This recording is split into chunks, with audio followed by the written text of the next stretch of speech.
Yeah. Yeah, I'm back to freestyling. First Barricade, then Piper, a 1997 Jeep named Viper. Somebody said the log splitter next. No, it's not. It make too much fucking money. What's next? Another check. Not the one signed by Susie Q. The one that's signed by you, and you.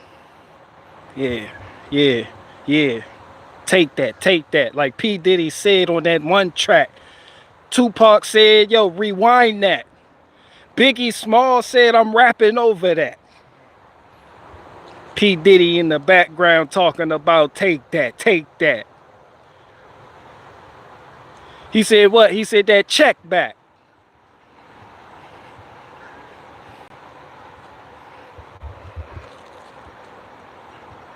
He said why? He said because you can't rap and ducks clap. You need to sell that. That land, you need to buy that. Funded by who? By that crap.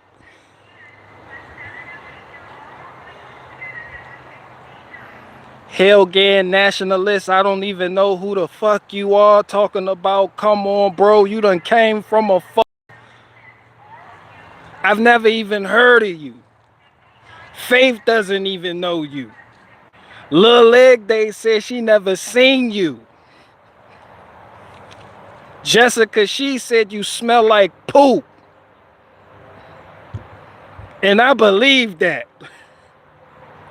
Because David Williams said that like button, smash that.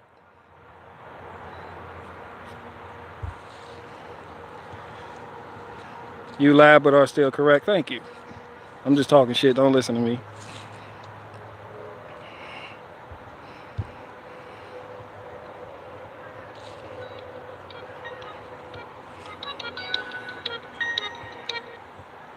Hello?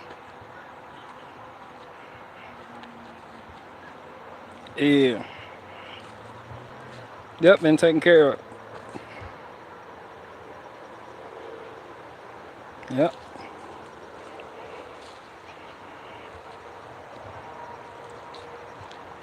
Yeah, I'll do that tomorrow. All right.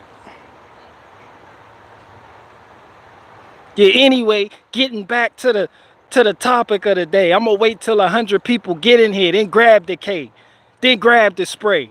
You thinking I'm talking about guns? No, I'm talking neem oil. Your shit got nymphs on it. That shit ate the plant from the ground up. Shrimp on it. Yeah, that carpet don't trip on it. Some of y'all got bathroom rugs. There's piss on it. Yeah. Fuck you, man. You never heard nobody freestyle like me. This, that aggressive raw shit.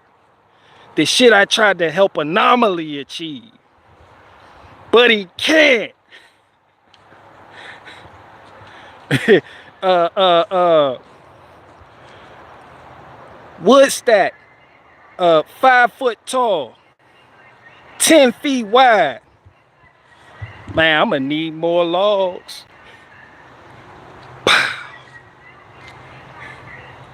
That's not the sound of the gun, that's the sound of the engine. Your shit backfired. You need a mechanic ASAP.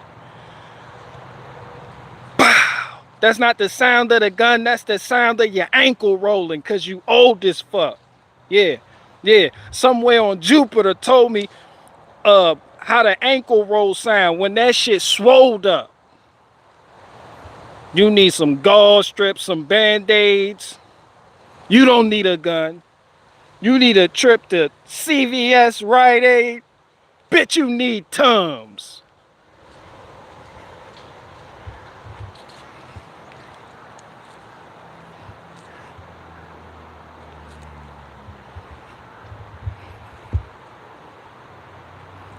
And I stand on that. Why? Because my Blue Jays stand on that. Literally, they stand on that.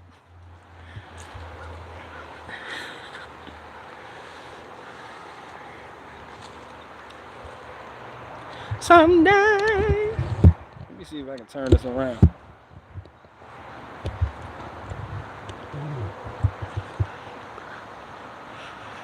One day. M Stone, I don't know who are you. Said that's a lot of wood. You must be new. My shit approved by the .atf and IRS. Yeah. I defaulted on my child support payment. They threatened my bank account. That's why I need the cash right now. Don't put it in my account.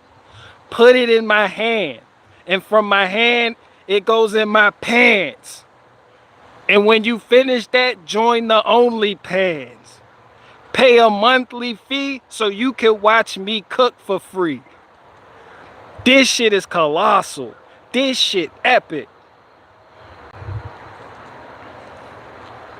Yeah, anybody sounding like me get to stepping because they not me. There's only one me. There's only one you, but there's only 3 fees.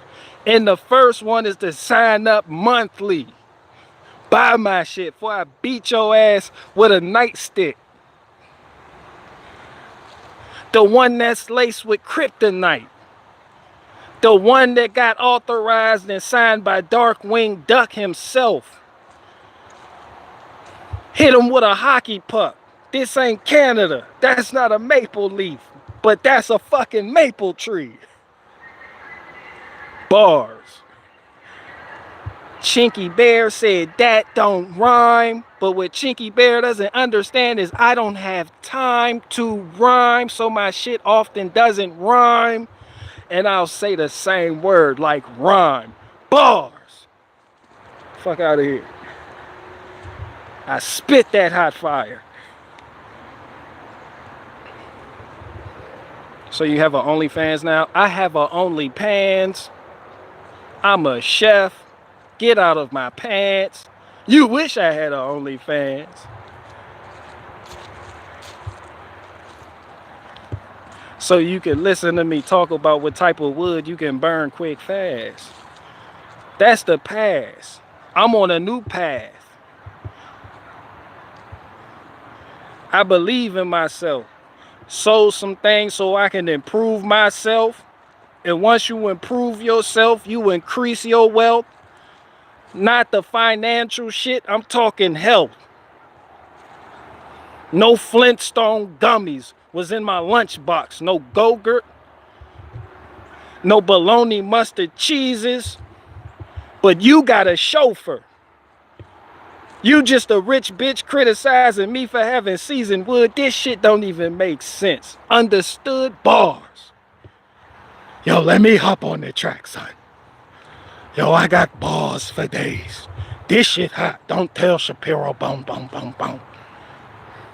He gonna blow up the spot.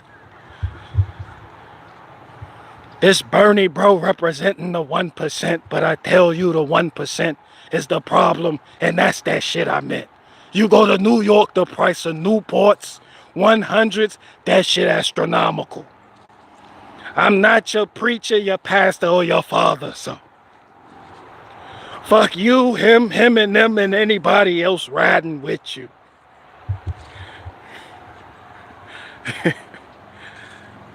Big Bernie, bro, big homie, I'm the fucking man. Middle fingers up to Kanye West, cause he fucking with the Klan. This that 12 tribe shit. This shit go over your head like, damn, how come the small hats never fall off? Bars. That bitch got the Harbor Freight megaphone bumping. Barricade Garage is always spitting something. I wave my hand like this on the stage when I get excited, talking about percentages and politicians. You don't even have to do your own dishes.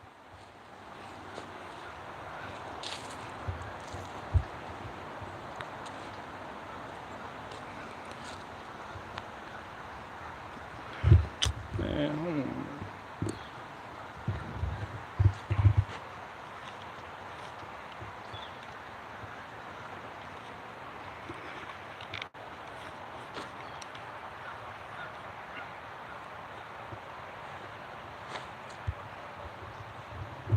ban that dude. Boss,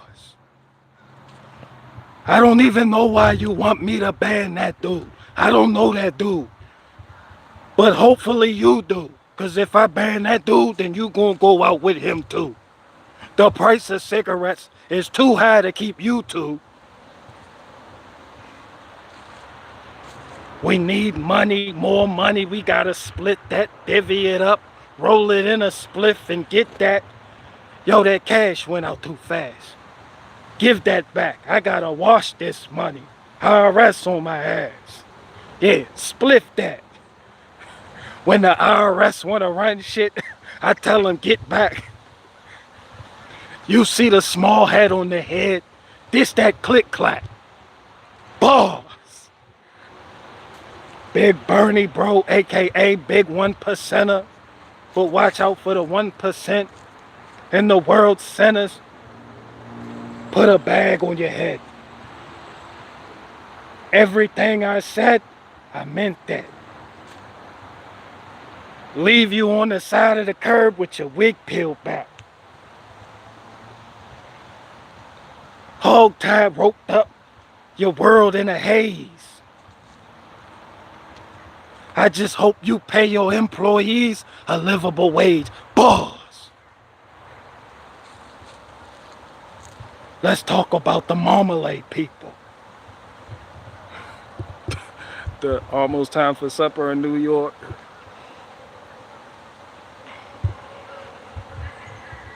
BG traded the Jeep for some funky month-old tuna casserole. Man, hell no, I believe in me. So when it's something that I can improve in my life and I have the means to do it, you gotta let things go so you can achieve your short-term goals. That's all to it.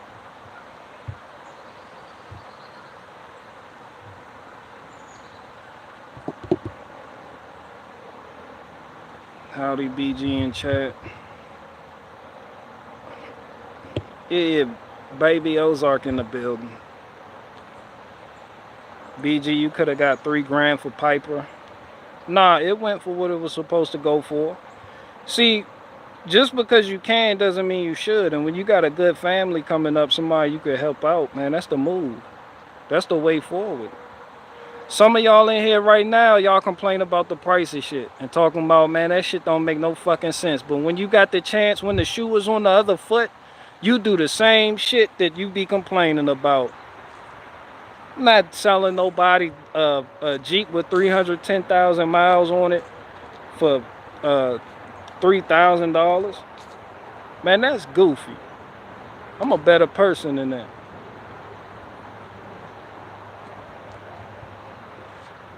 That shit drive. Yeah, I have 5 kids, lost 25 pounds doing intermittent fasting and consuming a whole lemon a day, 20 more to go. A whole lemon?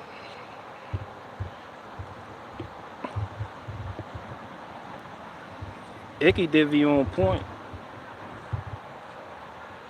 Yeah, I don't know if I need to sell shit. Then y'all be seeing these clapped out vehicles on there. People want like $5,000-$6,000 for it. You like, I'm gonna be so happy. Meanwhile, you got a chance to do better. And you putting your clapped out shit up there that don't even fucking start for $4,000 and $5,000. And then somebody, there was like 3 people that was trying to get it. But I sold it to the guy in Virginia. I at least wanted to keep it in the state. The dude that was coming to get it, he told me, he said, yeah, this gonna be a hunting vehicle. And I thought, that's a great way for my Jeep to go out. I was like, man, come on, get it. Because it don't need to be it. The Piper done had its time on the road. It used to be a highway Power Ranger. I was like, it's time for it to go to the countryside now. Yep. Gonna teach his sons how to wrench on it. He pulled up in the Cummins too. That was a nice truck. Yeah, but you know, pass on the lessons. Pass on the blessings. Yeah, ain't no point in keeping shit around that's not really making you money. I couldn't do shit with Piper. It just sat there. And I wasn't using it. And when you don't use, when you're not driving vehicles, they die slow. Don't nothing fuck a vehicle up more than not being used.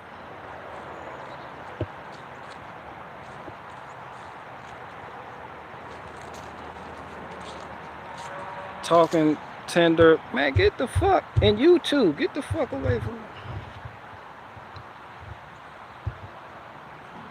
Don't nobody want that fucking no one here dates.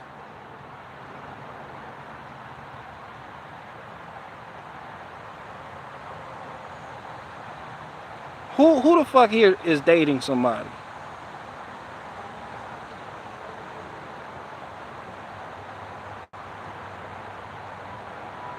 Ain't nobody in here dating somebody. Who the fuck dating? That shit sounds goofy as fuck. Dating somebody sounds childish as hell. We're dating. I'm dating my boyfriend. That shit sounds retarded as hell.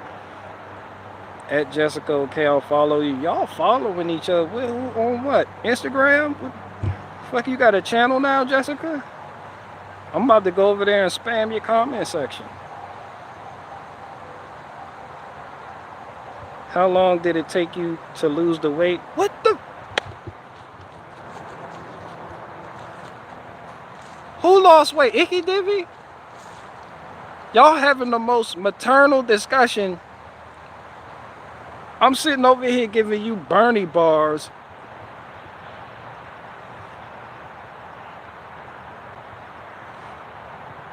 I just step aside then and let y'all do y'all thing. Y'all fucking women. Next thing I know, y'all gonna be talking about containers and pans and window treatments and curtains and shit. I'm gonna just let y'all do y'all thing. Don't mind me.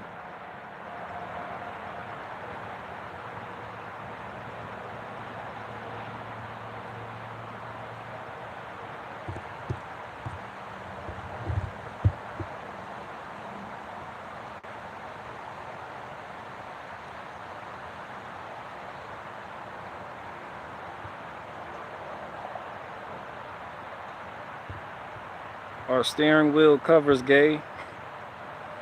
Nah, I don't think so. I think the steering wheel can be gay. Yeah, you need to cover that. That steering wheel skinny as fuck. That shit that you can't even grip that shit. Your web, that web in between your thumb and your pointer finger, you losing traction like shit. That shit came from the factory that way. Hell no, you need to put something on there to so you can have something that you can turn with.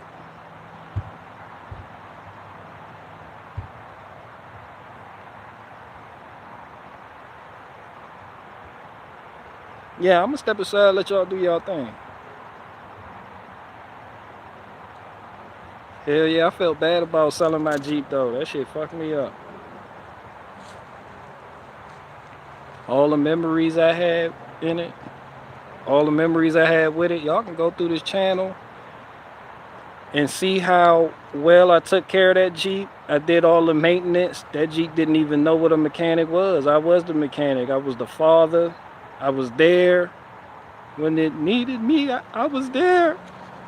And I sold it. I sold it, the car.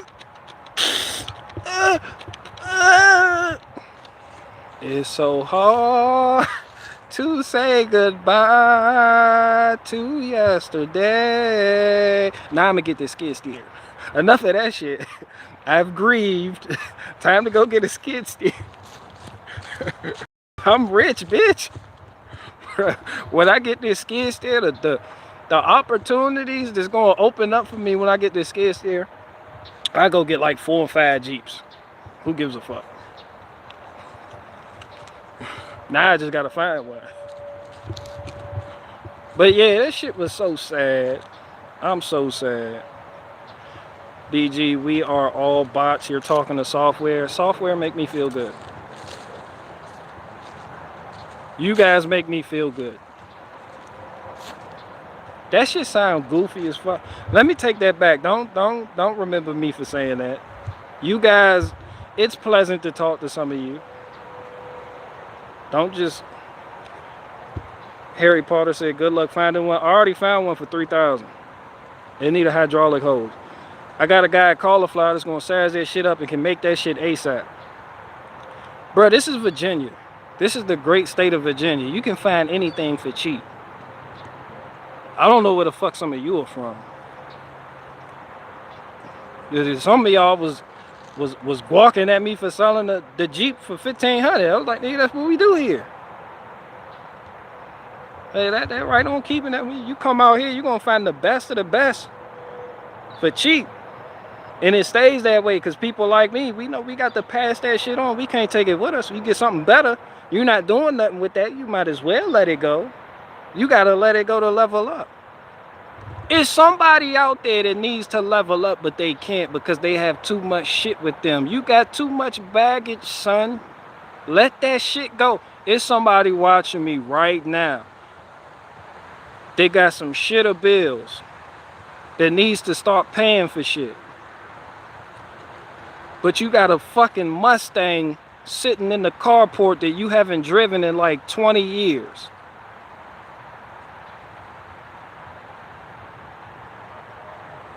You just want other people's money.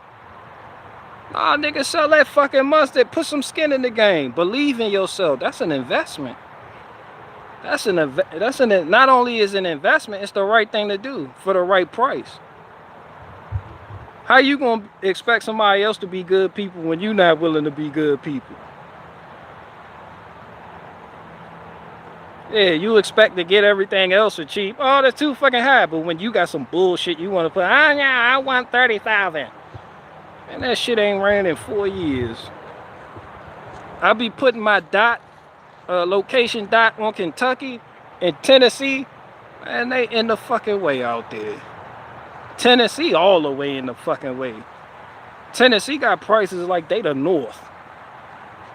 Yeah, I was like, what the fuck?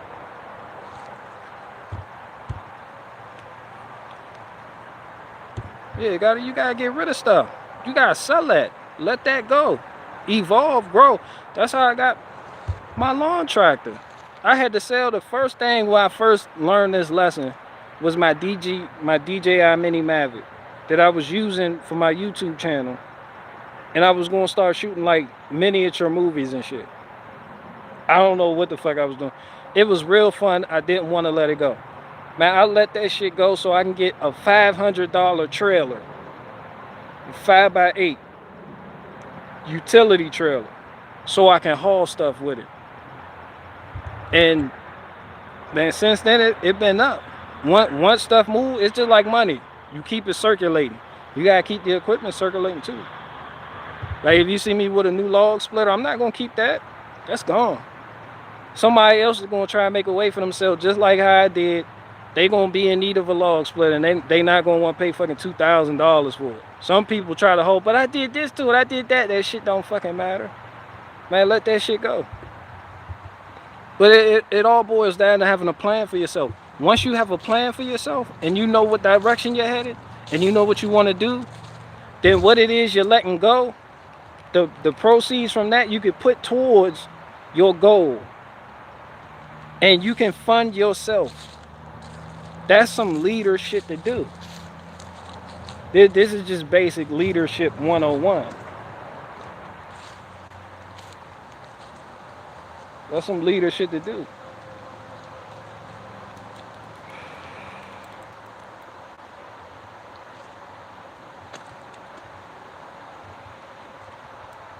It's so hard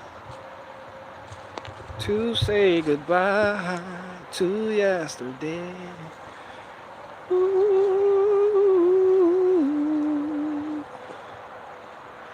Jackie, hey, what you doing now?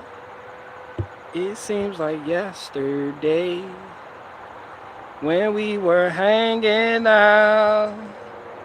Don't talk to me and you can see what's going on. Say you will. Get the fuck off of me. I thought you bitches died. It's the winter time. Fuck. forevermore, evermore. Gonna be some sweet sound, sweet coming down on the night shift. You found another home. I know you're not alone on that night shift.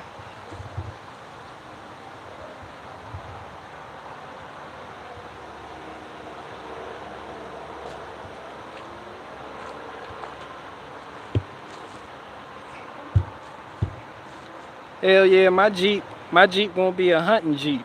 I can live with that.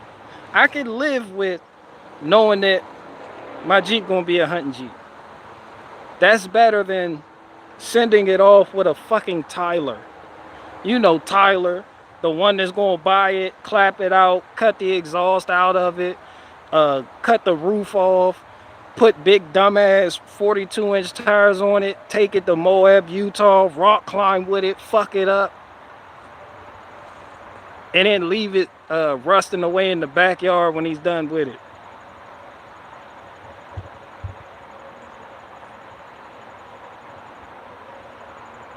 Yeah, fucking Tyler. Old whistling diesel ass nigga. Nigga, buy your Jeep. What you gonna do with it? Drive it off a cliff? Nah, seriously, what you got? Cause this was my baby. I love it. Yeah, I'm driving it off a cliff. For YouTube. Yeah. Just off of a cliff. It won't survive. I just want to see something. Like,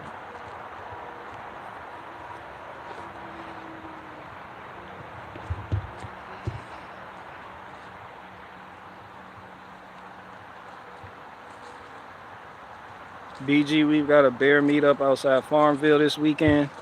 Come on down. Man, oh fuck no. Hell no. I was locked up in Farm. I was at Powhatan Correction Facility. You could Google that shit. That shit, Farmville, Virginia. I'm never going back out there. Hell no. Oh, Gary, said that what you thought of? He said Farmville. I was writing people from there, putting Farmville on the envelope. Farmville. People was like, where the fuck is Farmville? Y'all way the fuck out there. Fuck no. I'm never going back there. Hell no. That shit right there. That shit looking back. That shit the scariest penitentiary. That shit still got the gates on it. That shit don't even have the electric door. That shit gated. Tiers big as fuck. Cell blocks. I'm talking Alcatraz shit. That shit look like Alcatraz. And it's not the new modern day electric lock with the door with the little window in it. That shit bars. Straight bars. Man, nah, so I'm not going down there. And I'm not a bear. So I don't want to eat up all y'all food and just roll the fuck out, you know. Say hi, roll the fuck out. I hope y'all have refreshments. If you do, you know, I would eat. I'm not really a social person, which is why I've never promised to meet people. I really don't like people, but I like people. But I don't want to drive to Farmville to meet people. If you was down the street, I'd show the fuck up and make some to-go plates. Because I'm sure y'all gonna be cooking. I'd make some to-go plates and say hi and autograph some of y'all books or something. I don't know what the fuck. I'll autograph a shirt because I know I'm like y'all favorite YouTuber. But yeah, I'm not going to Farmville. You caught me at a bad time. I'm trying to be as polite as possible when I'm telling you this, because I don't want you getting the ribs too. Yeah, I get a plate. I get several to-go plates.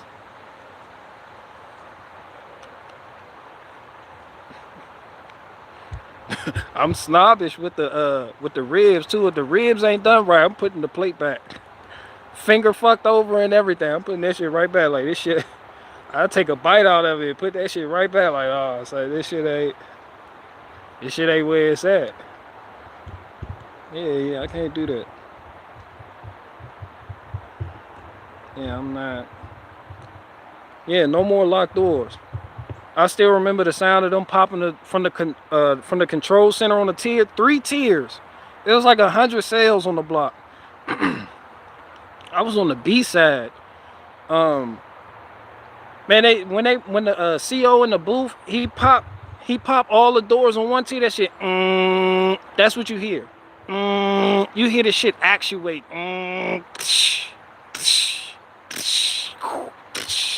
Like one door at a time.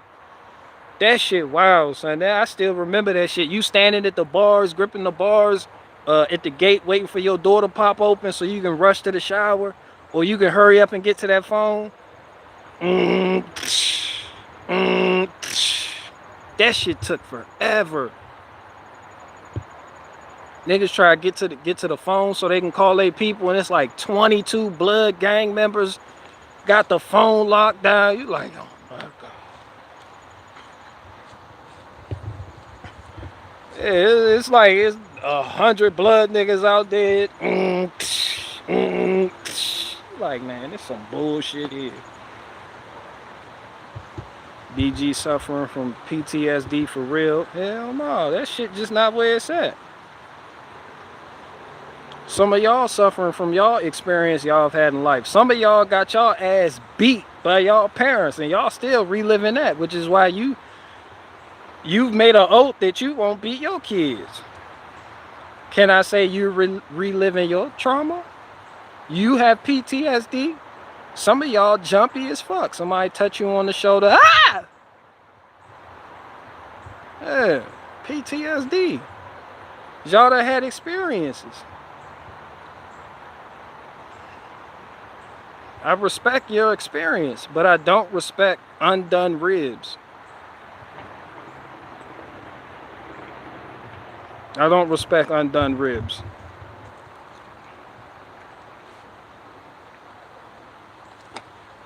Nah. Nah. Nah, but my baby mama gave me PTSD. I put it this way, it's like my mom, growing up, my mom showed me what to look for in a woman. It was one of my dad's greatest lessons that he never taught me. Is what to look for in a woman, what qualities.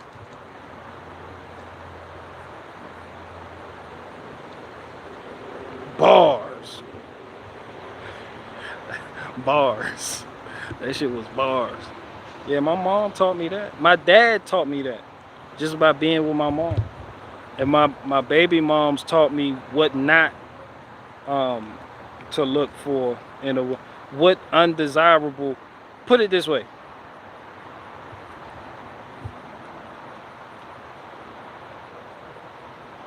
I'm not gonna do that. My mother is crazy, straight nuts. Man, that sucks for you. My mom was official. I can't say one bad thing about my mom. She got mad at me like shit and told my dad. She was a tattletelling somebody, but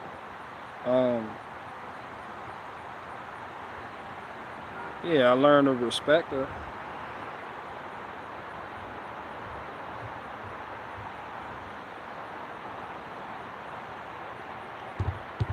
My mother is crazy. When you went to prison, how did your parents react? They didn't. No, they did. They just, they didn't.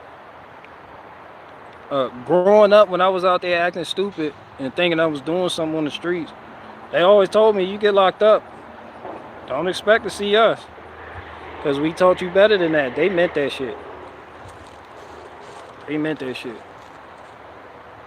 That shit had me feeling, when I was locked up, I felt like, how the fuck could they abandon me? How the fuck that shit, I felt like that shit fueled some of my rage.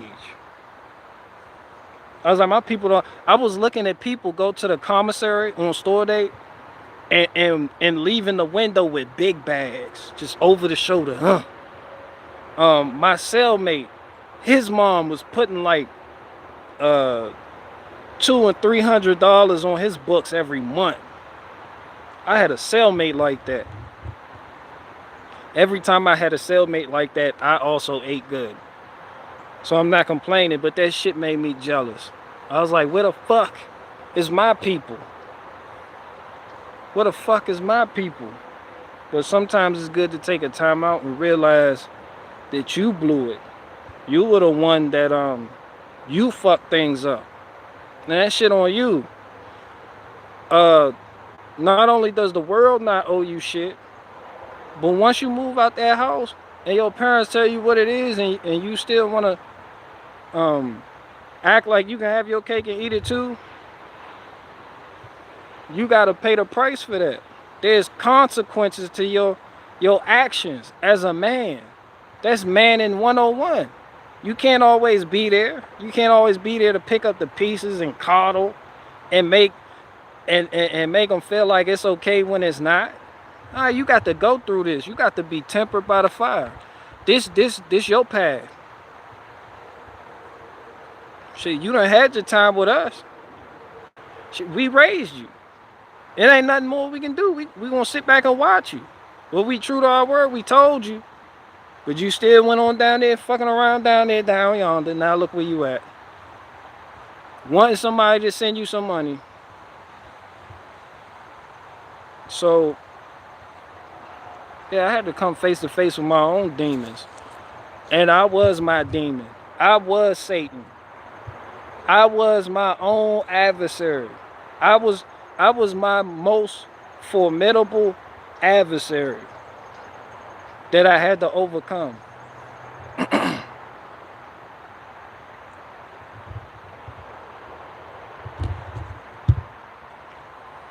Next time you go, I'll put money on your books.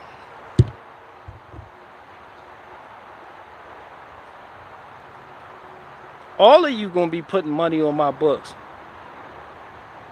But that's neither here nor there. And there will be no next time. But I'm just saying, if it was, y'all better be putting money on my books, or I'm gonna get out and find each of y'all individually and ask you why.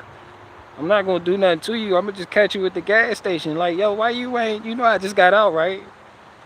Y'all thought I was on some Gavin McInnes shit. You seen me get locked up on live stream. You didn't even check on a nigga. You didn't write a nigga. You didn't do nothing. You didn't send me no stamps. You didn't put money on the phone. Yeah, I got questions for you people. Yeah, y'all supposed to ride with me.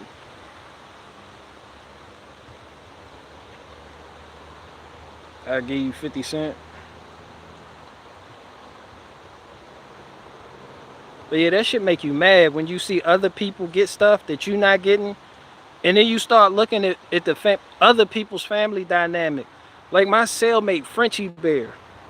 I should get him on the stream one time. I probably had him on something. Yeah, Frenchie Bear. Frenchie Bear was he was like 6 foot. How tall? He like 6'4", but he like big body.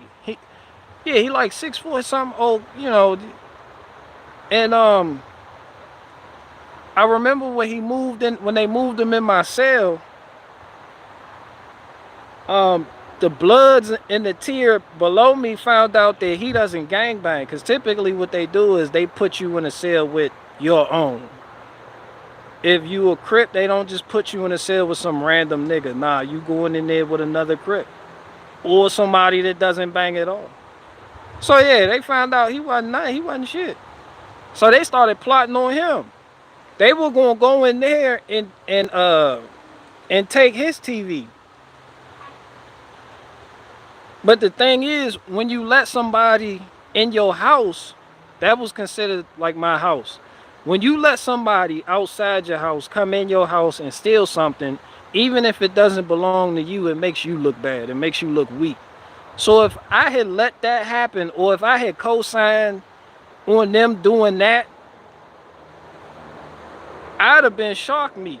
It may seem okay in the moment that it's happening, and they be like, all right, cool. And they split some shit with you, but when they go back and have their meetings, they gonna be talking about that, and they gonna see the weakness in that. Then they gonna come back for you. I've seen this shit time and time again. You gotta hold down your fort. That's your domicile. You gotta hold down the hut. Your hut, there you go. Your fucking hut, you gotta hold that shit down. It doesn't even matter if you hate your cellmate. You can hate them. You don't let that, no bull, I'm gonna tell y'all, your cellmate could be a pedophile. You don't let no one run up in there, duff him out, take his shit. You supposed to do it. When you don't, you look weak. So I didn't have a problem with Frenchie Bear, but I had a problem with the Bloods. Because they felt like they were going to do that. So when the dude came to talk to me and tell me this, I was like, nah, y'all not. Nah. And Frenchie Bear got money from his mom. His mom was fucking, his mom coddled him, I could tell. By the letters. Like, he got a letter like once a fucking week. That shit was intense by any mom standard. I was like, yeah, she thinks you're still her little baby bear or some shit. So I told them no. That started some shit. But unlike a lot of other people, my conflict, unlike Jeff Berwick, my conflict resolution skills are A1, top notch, 100%. When there's a need to, I get the politicking. So we politicked on it. You know, some homies came down, they assembled, whatever, blase blah, all those words. Shit didn't happen. Frenchie Bear was safe. Frenchie Bear swore for the life of him that I did it because I actually liked him. I didn't. I barely knew the nigga. I didn't even talk to him. He was like, oh, I fuck with you. But yeah, he just started half of what he went to the store. He used to go to the store and give me half. All right. You know, so he just started hanging around with us. Every time we make a meal, he'd be in on it because he was the one paying for it. You know, shit like that. Cool dude, but I grew to like him though. He went home before me, and through the strength of me, no one would mess with him. So he was free to be a goofy. He was goofy and green. Like he was harmless, but he was big. You would think he was, but if you spent 2 seconds with him, you could tell you're fucking harmless. You know, you're a bear with no claws. He was Frenchie Bear. He got the phone. He was able to get on the phone. And anybody that's ever been to prison, though, you can't just go in the cell block and hop on the phone. Somebody gonna hit you upside the head with the phone. Be like, the fuck is you doing? You gotta get behind him. And he tell you gotta get behind him. And he tell you he next. And he tell you he next. That's an hour. So you're not gonna get to be able to use the phone on this rec period. You're gonna have to wait till they pop the doors. Somebody else got it. They do it in shifts. So you're gonna have to pay somebody. You gotta pay somebody to use the phone. Typically one of the gang members. Yeah, but Frenchie Bear got all that shit. He got my spot because I didn't have nobody to call. And because I didn't have nobody to call, he was able to talk to his fucking mom. I just hold the phone like, here come, thank you, Mom. Yes, everything's peaches in here.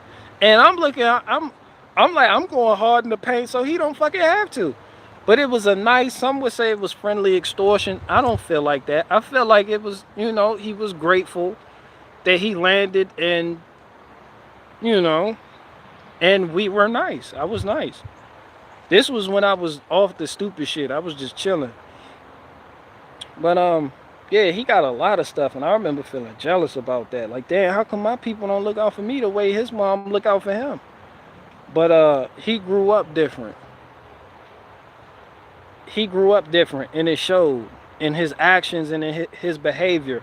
I could tell by the way he interacted with other inmates and by the way he interacted with me, certain words he would use. I could tell his mom called him her little king. I can tell he was coddled by his mom growing up.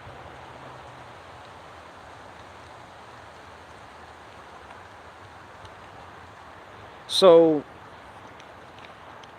you know, we just grow up different, and I learned not to be jealous of people that have nicer things than me. It was one of those lessons in life I had to learn. So he never got beat up. Never. Frenchie Bear never seen a fucking fight. And for anybody went to prison, that shit is impossible. You getting in a fucking fight. He ducked all wreck.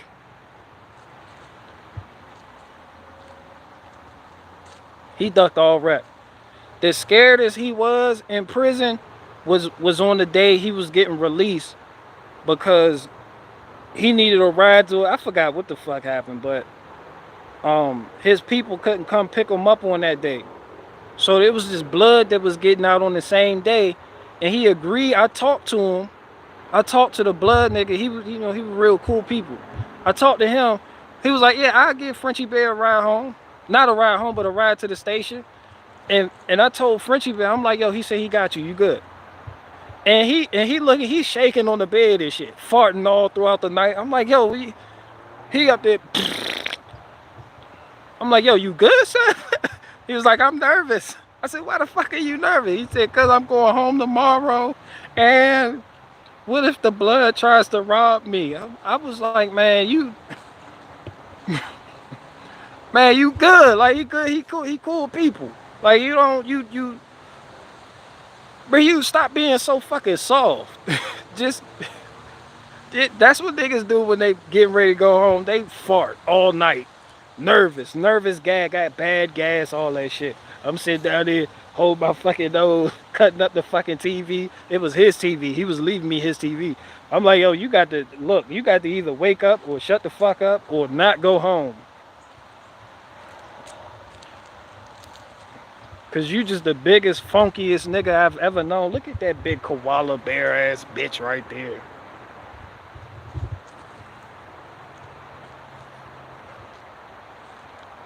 What if he tries to rob me? I'm like, he ain't trying to rob you. So he got out, and when he got out, he wrote me how that went, and he was fine. It was good. That shit was all good. Well, he stopped by every now and then, and he done got him a house out there in Front Royal, Virginia.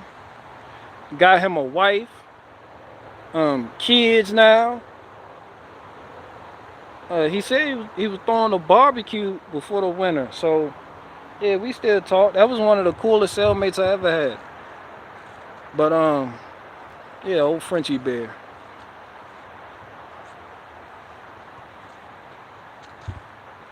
The people want to know why was the huge cuddle bear up in prison. What that nigga had, I seen his paperwork too. You check everybody's paperwork. He had some retarded shit. It was like what was it, some DUI. He had like his third DUI or some stupid shit. He only did like a year. Yeah, he did like 20 months total. And I was like, how the fuck did you end up here? Because most of the time, you sit in jail for like at least a year before they send you down the road. I forgot his story, but yeah, I seen his paperwork. He wasn't on no bullshit. He was just wild. He was out there doing Tyler shit. Yeah, just being a fucking Tyler.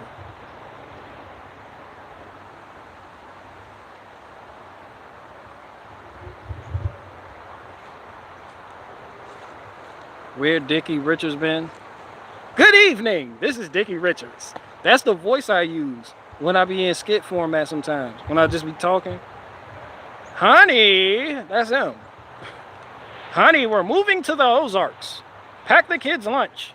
That newscaster shit. You gotta project your voice. I'm projecting my voice. And in today's news,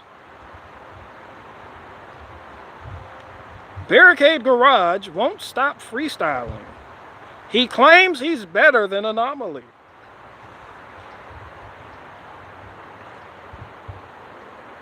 That's way too long. I'm not built like that. Bro, most of my, well, not most, but I was in jail for 16 months before they sent me down the road. That shit was annoying. I was like, yo, just send me down the road already. That when they send you to the penitentiary. We call that down the road. If you up north, they call that upstate. But you know, if you anywhere in the southern states, when they say you going down the road, you going to the most countryest place in your state you didn't even know existed. And for me, that was Farmville. That's what I had to go to for receiving. I was in jail up north. 3 o'clock in the morning, the doors pop. Barricade garage, grab your roll and come on out. They don't tell you what day you're leaving, so you don't know when to tell your people you going down the road. None of that. They just come get you like a thief in the night. Had me in the holding cell till like 5 o'clock. The bus came, and then from like 5, I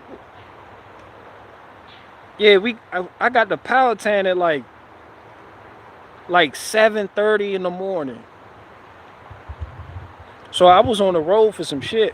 And for those of you never been in the back of the paddy wagon, we call that the soda can, because it got a little slit like this big for a window in the back, and it's like aluminum lining the whole inside, and you chained up next to other people going with you.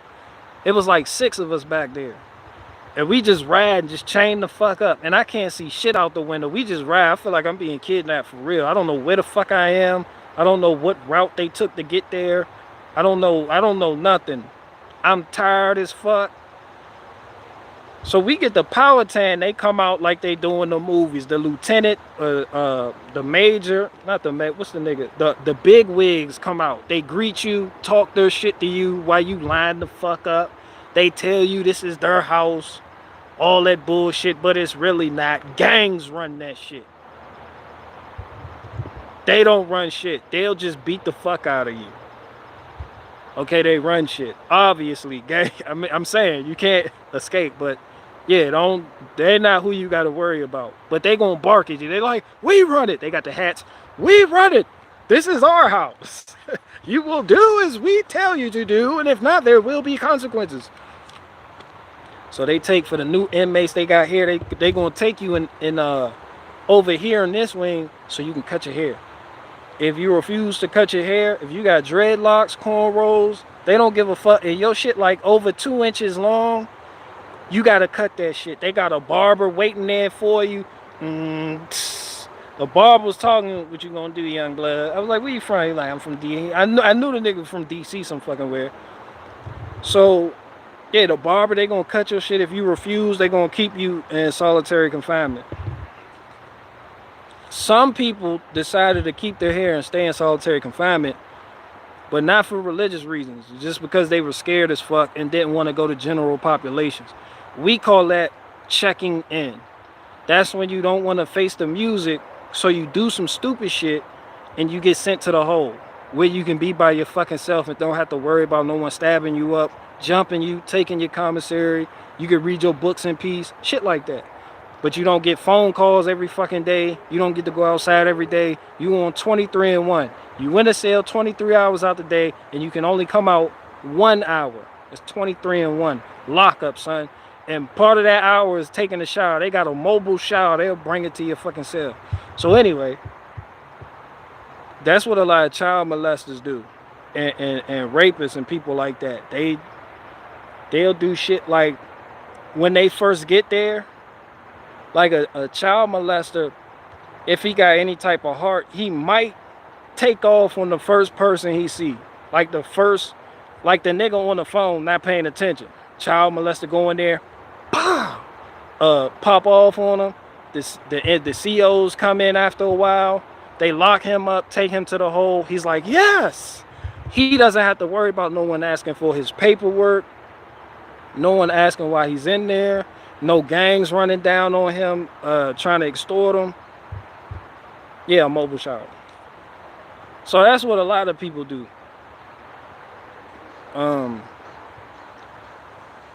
But yeah, man, I got the Farmville, Virginia. I was at Powhatan Correction Facility. Man, that mobile shower sounds like it could be nasty. That's all you gonna get. And it be people refuse. They got a logbook too. They knock on your door, shower. Niggas being, no. It be niggas not taking showers in there. Niggas, Like you been in the hole for 6 months. You ain't take a shower yet? No. Niggas be going crazy in there. I'm going crazy and out of my mind. There was one dude in the hole. He had been in there for like 5 years. In the hole, just in the hole. Every night like clockwork, 10:30, I'm going crazy and out of my mind. He had like a John Legend, old-timey type of voice. We're just ordinary people. Yeah, doing that shit. Wide the fuck open. The person next to you in that cell over there fighting themselves, all you hear is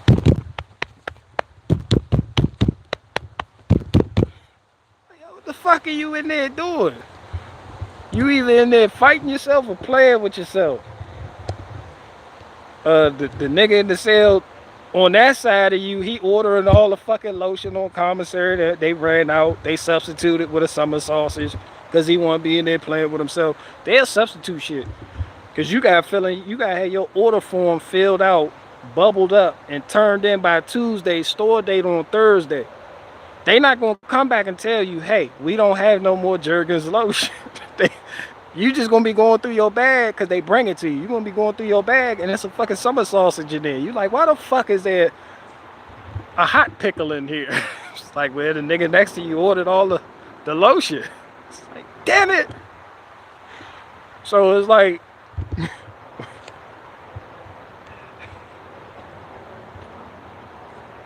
some fucked up shit, but yeah, you got a summer sausage now. You're like, no, I wanted the lotion.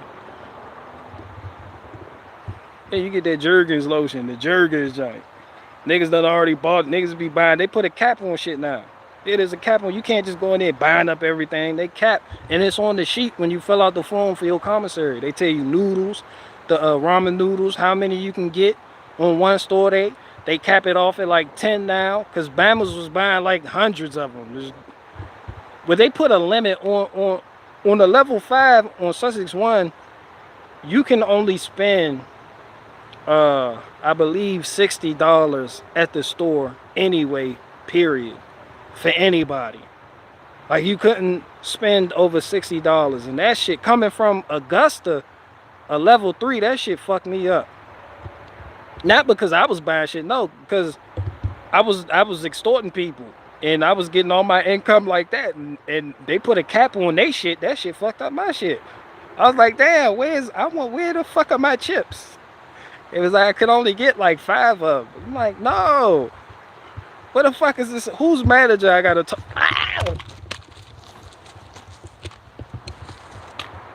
I know y'all seen that Masadi ass bumblebee.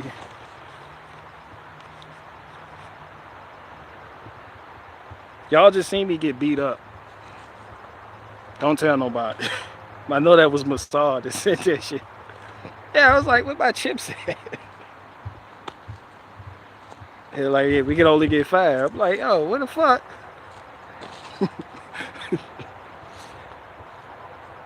If people got honey buns, you can only get 2. They cap them shits out at 2. You get 2 honey buns. You like, where the rest of it? Like, I already spent the cap. I'm like, where the rest of the money go? The cap was $60. He like, I bought like $50 worth of stamps. Like, who the fuck told you to buy that many stamps? Hey, you go in there, stamps is like currency. Stamps are the official form of stamps. You could purchase pornos with stamps, cigarettes with stamps, heroin with stamps, crystal meth with stamps, Vicodin with stamps, PCP with stamps.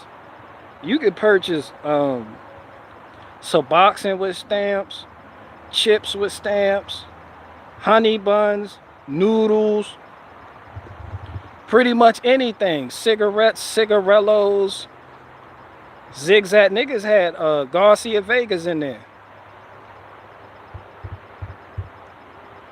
2 stamps for a scoop of red bag coffee. Bro, the coffee, don't get me started on the coffee. The coffee salesman was doing better than the dope man. Yo, no bullshit. Yo, the coffee salesman was made more money than the dope boy in prison. The coffee dude was jumping. Yeah, jumping. I'm talking about bagged up. He'd bag it up too. Little bag, it be in little dime bags too. Dimes, dubs, quarter ounces. Yeah, they break that coffee bag down something serious. Yeah, that shit like 2 stamps for like a little nickel bag or some shit. I forget the prices, but damn. That's how you quantify the worth of shit in stamps.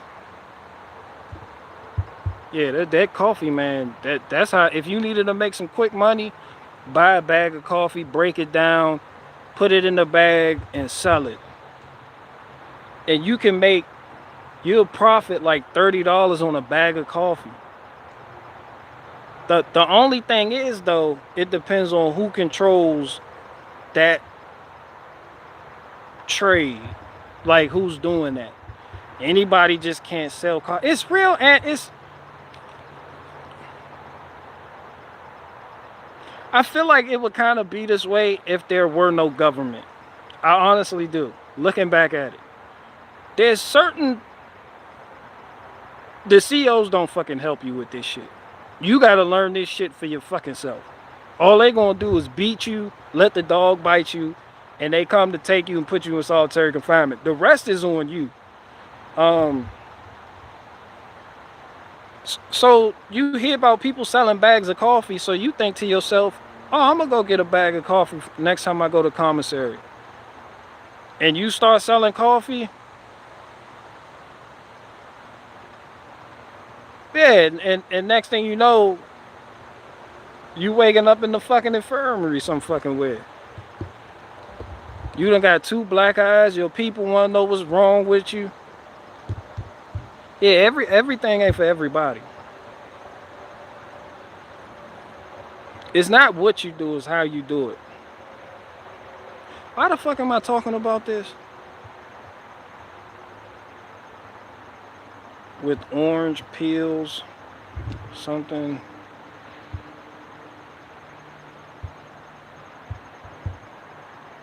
The father of those 3 cousins.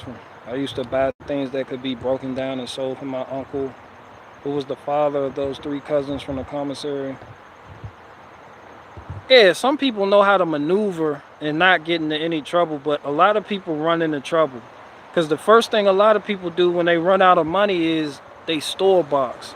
Or, which is basically, hey, they go to like one of the gang members and say, let me borrow a summer sausage, 2 soups, a chili pouch, and a hot pickle. And with the expectation of paying them back double or triple on the next store date. That's what that credit is called. Credit fucks a lot of people up in there because they just start getting shit. They just start accumulating. They start going to different gang members like, hey, because we're having a party, it's so and so birthday, let me get 5 soups, 12 chili pouches, the little thing of clams, yeah, let me get that too. You got some of those cookies, yeah, those cookies. And on store day, your money come up short, or they short you items, or your people don't put the money on your books to pay it back, or some people had the money, they just they couldn't, they weren't responsible enough to handle the credit. Like they were given a line of credit from gang members. So what they would do is they would go to the store and get all the stuff, but that would be their whole bag. And they would think to themselves, damn, I'm not about to give up my whole fucking bag. But you had no problem going to them to get this shit. And you agreed to the terms and conditions of being given this line of credit. Now you got yours. You don't want to cough it up. So it was a lot of people getting tossed off of tiers, and just unnecessarily, just because they were greedy. Yeah, it was a lot of unnecessary shit that could have been avoided. Yeah, stay away from credit.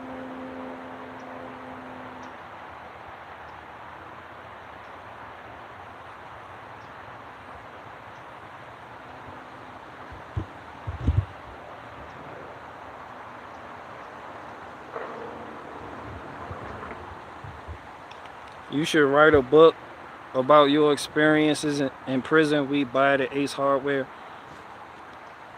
That's the thing. Ace Hardware has terminated their contract with me because I let you guys know how shitty their pitchforks are.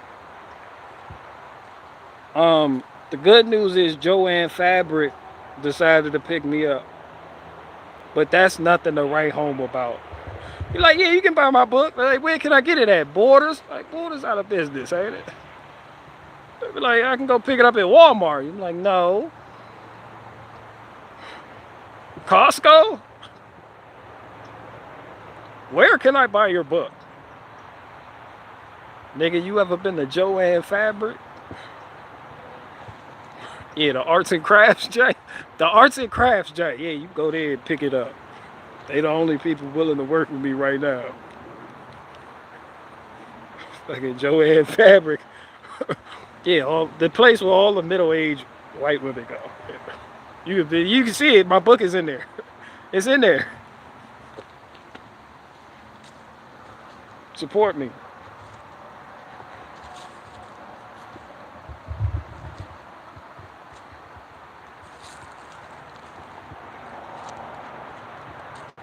Yeah, I would never write a prison book. That shit retarded. I'm so sick of prison books. I'm so sick of prison anything.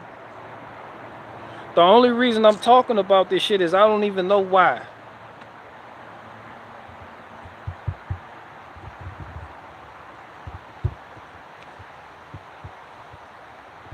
Pick it up in Michael's. Yeah, I don't even, why the fuck am I even talking about it? I got all this wood over here talking about prison shit.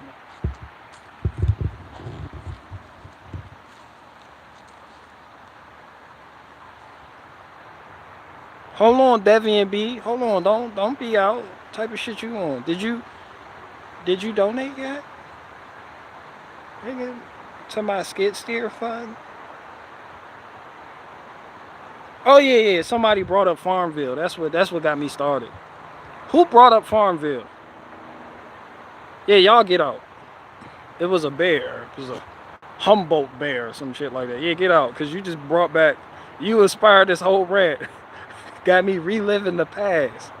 Talking about store boxing.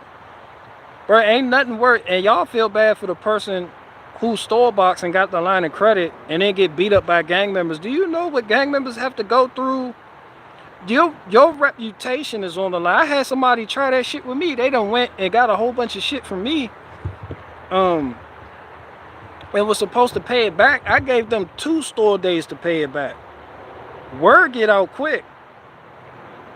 Word get out quick.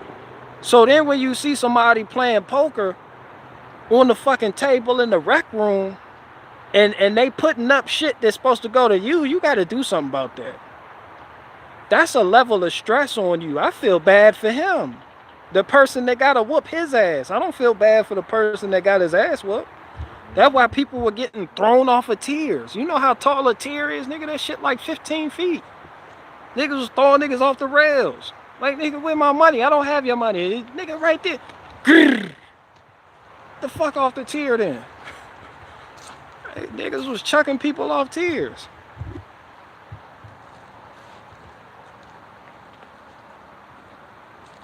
That shit hard not. That shit fuck up your reputation if somebody owe you money and you don't do nothing to get it back. You got to act. You got to do something. You have to make an example. The movies are correct about that. You do. You have to make an example.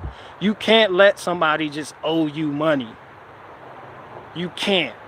When you give them a date and they agree on that date to pay you back and they don't, and they come to you with a sob story, my mom got cancer, my grandma died, the money's tied up right now, you extend it out of the kindness of your heart because you're not a heartless bastard, and they still don't meet the new extended date, yeah, you got to throw him off the tier.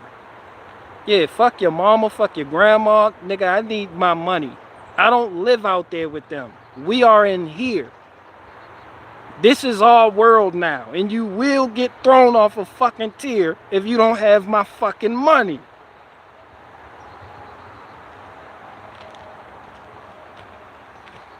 Motherfuckers in prison care about their reputation. Ain't that something? It's respect. It's not something people out here care about their reputation. Some of y'all favorite YouTubers lying like shit to y'all every fucking day because they care about their reputation. It's just behind that G-wall, you gotta earn your respect, which is where your reputation comes from. The reputation can be the difference between life and death.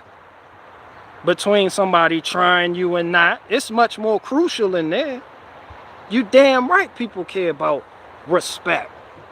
Reputations, this shit, Matt, that shit currency in there.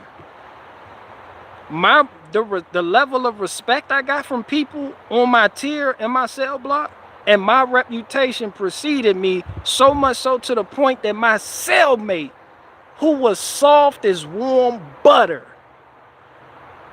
didn't get a finger laid on him his whole fucking bid with me.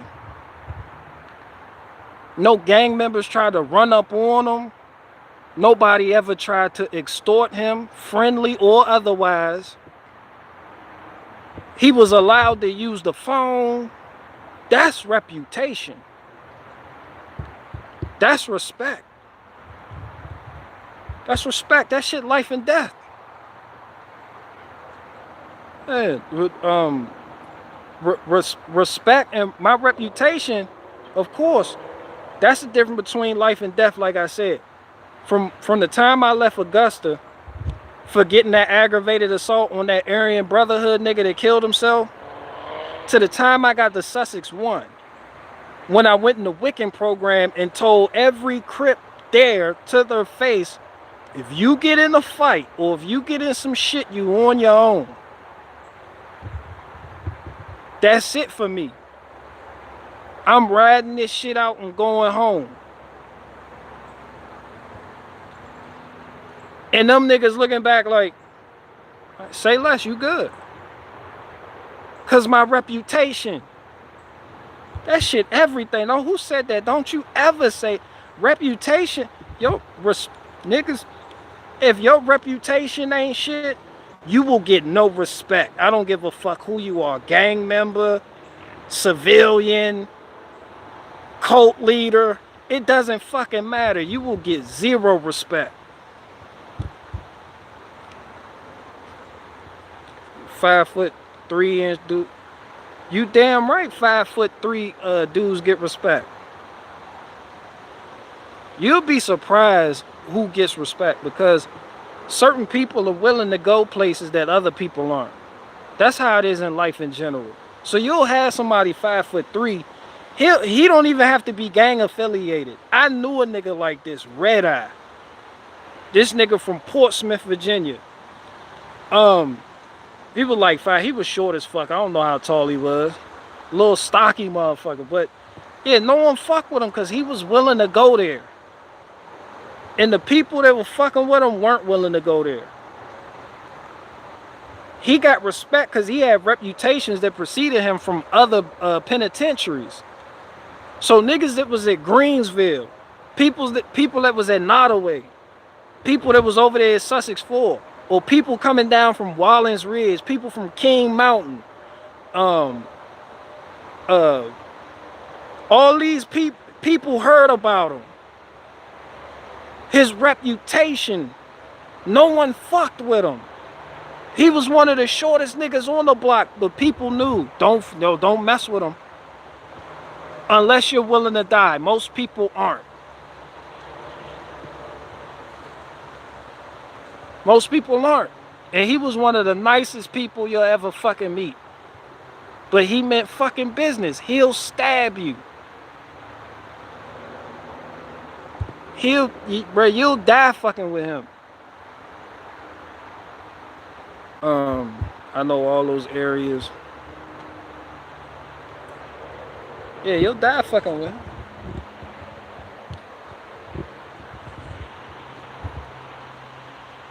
You gotta have, man, you need your reputation. That shit, it paves the way for you and opens up doors that you thought could never be opened.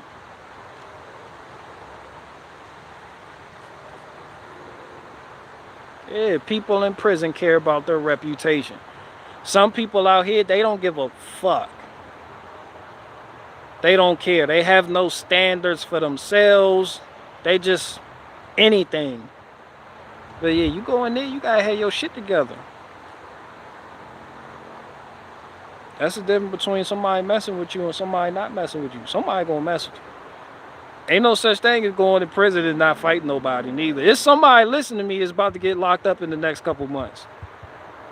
Somebody's listening to me right now. They're in the live chat. They're about to get locked up. Not this month, next month. I know because I'm the one that called the police on you. You defaulted on your child support payments or something. You going to jail. I'm telling you this now. You will be fighting. I hope you play just because you play with choppers on the street or you got you legal guns or illegal guns. It don't matter what kind of guns you got on the fucking street. It don't matter how many. It don't matter how good your grouping is. Nigga put 5 of them on the target right up each other's asses. That shit doesn't fucking matter, son. You gonna have to knuckle up. I tell you this with love. If you fall, get up. I'm telling you this now. If you fall, get the fuck up. Don't stay down. Yeah, don't stay down. I tell you this with love. Don't go into debt. Don't do it.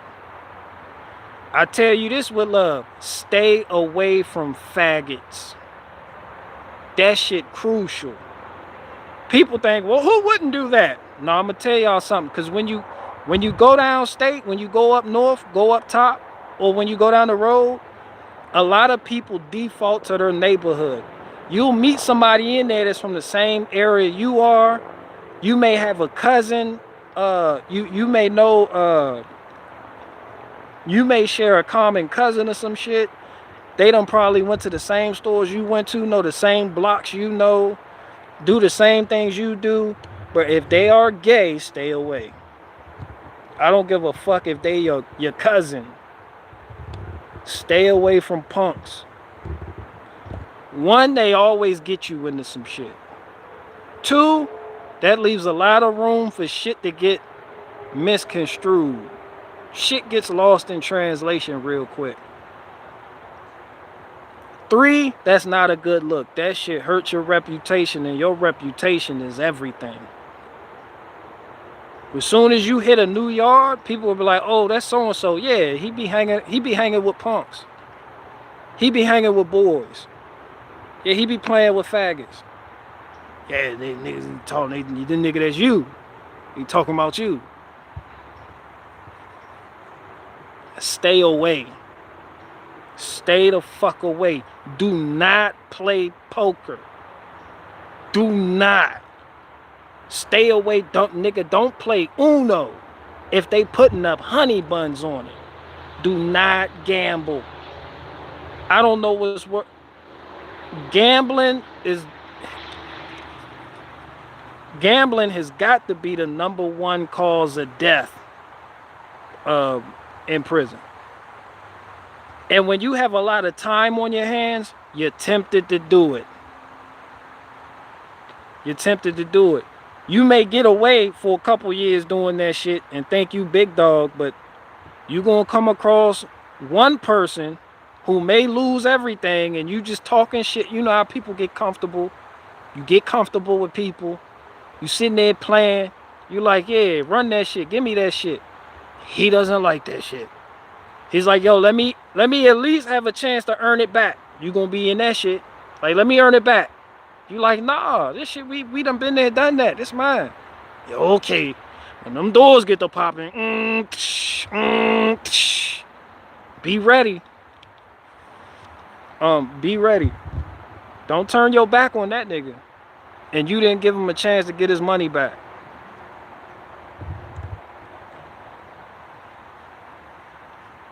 And don't lose, because typically what happens when people lose and they're not violent, they go to the store box. The gang member, the person giving you the line of credit, he like, Yo, you got money. You like, yeah, I just put it all up on poker.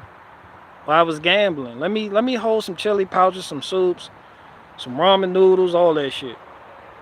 And then you sink yourself in the hole. Next thing you know, a month later, you getting tossed off a fucking tier.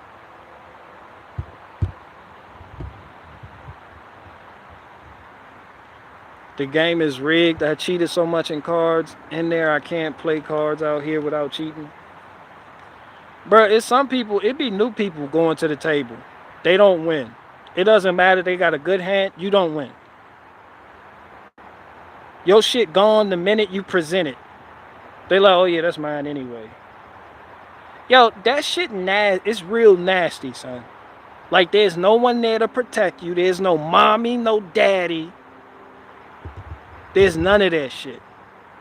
There's no fucking, you can't call the fucking police. The COs don't give a fuck about you. You're just a job. They do the bare minimum. They get excited when they get an opportunity to whoop your ass, though. They run around with them fancy nightsticks. But when you go to the level 5s, they got them dogs. There's a dog on their side. So if you get into it with somebody, if you get to rumbling with another inmate over some shit, that door popping and they letting the dog off the leash. That dog shoot up out of there like a fucking cannon. Yeah, with all prejudice too. Just, they bite you with utmost prejudice.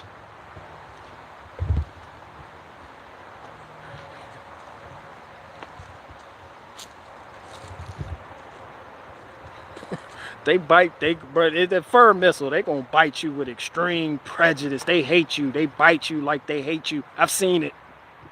Don't no regular dog bite a person that with that much hate. That's a hate bite.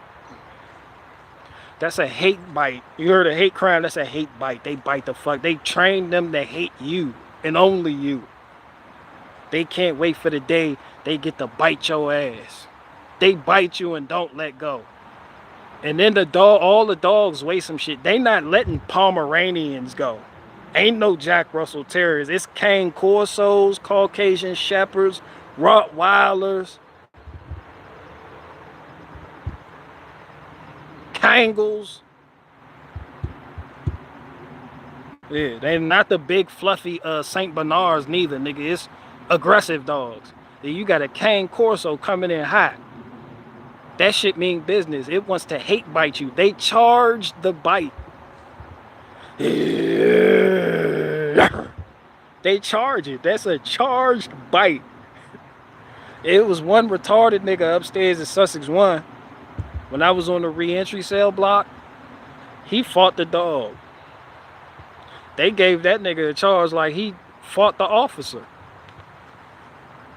They gave him like a year in the hole for that shit too. He fought the dog. The dog didn't even get released for him. It was other niggas fighting. It was like two Crips fighting each other. When they hit that bell and that alarm sound, it don't matter what you doing in the cell block. You supposed to stand by your cell door and just stand there. You're supposed to get out of the way. You're supposed to get out of the mix, out of the confusion, separate yourself, go to your door and just stand there. They let the dog, the CO came in, let the dog loose. And the dog running at the niggas fighting. The nigga broke line to tackle the dog and start punching the dog out. Dog, just the retarded nigga that had nothing to lose. He had like life for setting the house on fire with some people in it or some shit. Yeah, he had nothing to lose. He said, hey, I want some wreck with a dog today. I want to fight the dog. So he seen the opportunity to fight the dog. He hated officers. The dog was an officer. He was like, this is my shot. There ain't nothing to lose. Yeah, so keep in mind, when you go in there, you dealing with people like that. I don't have nothing to lose. When you try to speak to someone's humanity, some of the people you dealing with, they done set kids on fire. They don't give a fuck about you. And you sitting there gambling with them like you gonna have a fair shake. And you dealing with people that are mentally fucked because they know they'll never get out. They may feel remorse for what they have done, but they know there are no more chances. So they're going to live up to the expectations that the world has placed on them. They don't give a fuck about you or you trying to make it home to your kids. It's fuck your kids. I'm not going home. This my world. So, yeah, just keep that in mind. It's not about you. Yeah, some people think it's all about them. Why would you do this to me? Man, fuck you. It's not about you. That's why. It's not even about you. It's not even personal. It's not even personal. There is no decency. No, nigga, no. You go to the CO booth, don't let nobody see you going to the CO booth. Unless it's a female CO in the booth and you going up there spitting game. Niggas be going like, hey, how you doing? You know, I seen your hair. You got your hair done. I see you looking good. Yeah, you look real good. Well, I tell you what, I'm about to go get in the shower. I'm going to pull my dick out when I get in the shower. You going to watch me, you know, and play with your hands? You know, niggas be spitting game at the CO in the booth. But if you just go up there and it's a random nigga, I need help. They're after me. I owe these people a lot of money. I thought I mattered. I thought when I came in here I would matter. Yeah, niggas don't know, nigga. And the COs, half of them so fucking grimy, they'll tell on you. The COs will tell on you. The COs will go right to the gang members like, yo, you see him? Yeah, he telling on y'all. If you try to slide the CO a note, because you can't just show up at the booth. You slide them a note when they do their rounds under the door and they pick it up. And you telling you got the cell door numbers of the people fucking with you. You might get the CO might go down there and say, like, you see this note? I got this from cell 28. I got this from cell 28. His shift over. So when they pop them doors, yeah, the nigga from cell 27, cell 10, 15, 18, and 33, they gonna have some questions for you. And you like, how did you guys know? How is any of this possible? This is what anarchy must be like. CO will do everything but let you out. They don't give a fuck about you.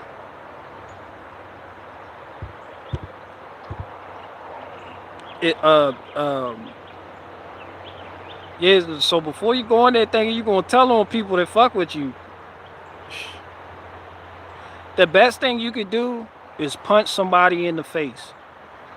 Get in a fight. You gotta get into a fight. That way, the COs come in, they take you to solitary confinement.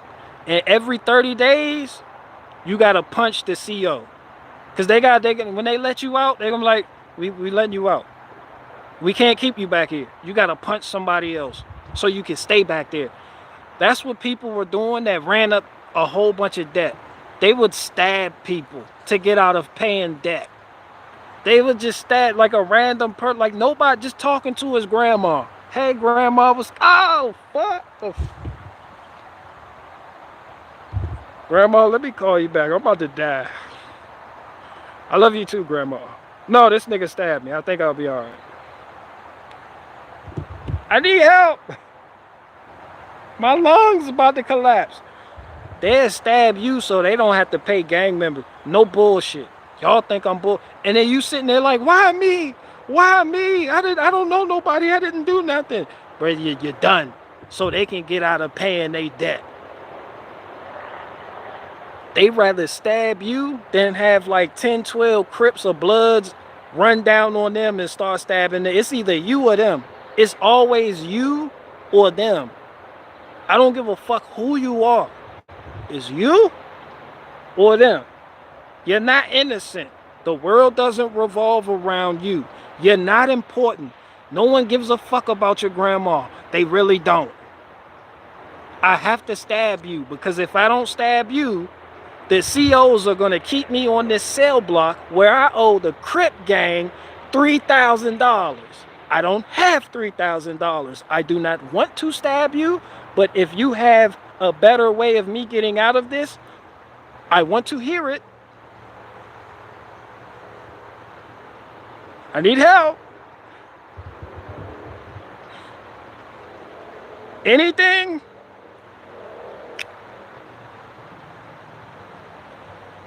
Yeah. Of course you don't got pens like that, but they give you them short brushes. People scrape the toothbrush. They usually scrape the toothbrush on the floor so they can sharpen the end of it. Toothbrush like 2 inches long. They don't want to give you nothing you can stab somebody with. But you got people in there selling the fence picks. They call them ice picks. The little pieces of the fence. It's a poker. Somebody hit you in your lung, you dead. You gonna be a dead bitch. It don't matter how tough you are. You a dead bitch. People think, oh, this not supposed to happen to me because somebody always got a sob story too. I lost my family. You gonna realize just how. You will realize no one gives a fuck about that, any of that. So I was going somewhere positive with this. Oh yeah, so the dude that's about to get locked up, remember that. Somebody told me that one of their favorite YouTubers got locked up. I forgot who it was, a couple months ago. I didn't have a chance to tell him this shit, but don't eat the meat rock tray. When that meat rock tray comes, you pass that shit along. The only reason people eat the meat rock tray is because their parents or their girlfriend ain't sending them money. So they eat that state issued meat rock tray. It's some shit. It's called meat rock. No one knows what it is. It tastes kind of like liver. Whatever it is, it's undone. It's not quite done. No one knows if it's a cow liver, if it came out of a gefilte fish. You know, no one knows what the fuck that is, but that is the nastiest shit you will ever eat in your life. That is the scariest shit you will ever see. That shit's scary.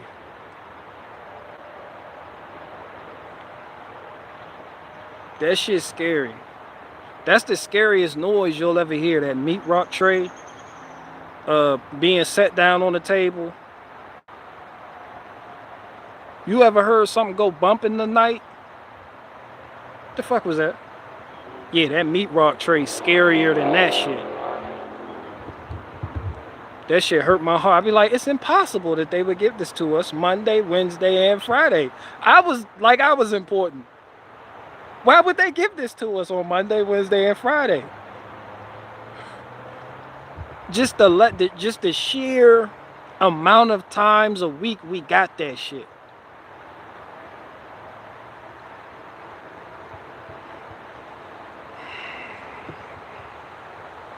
Try to get a pen pal.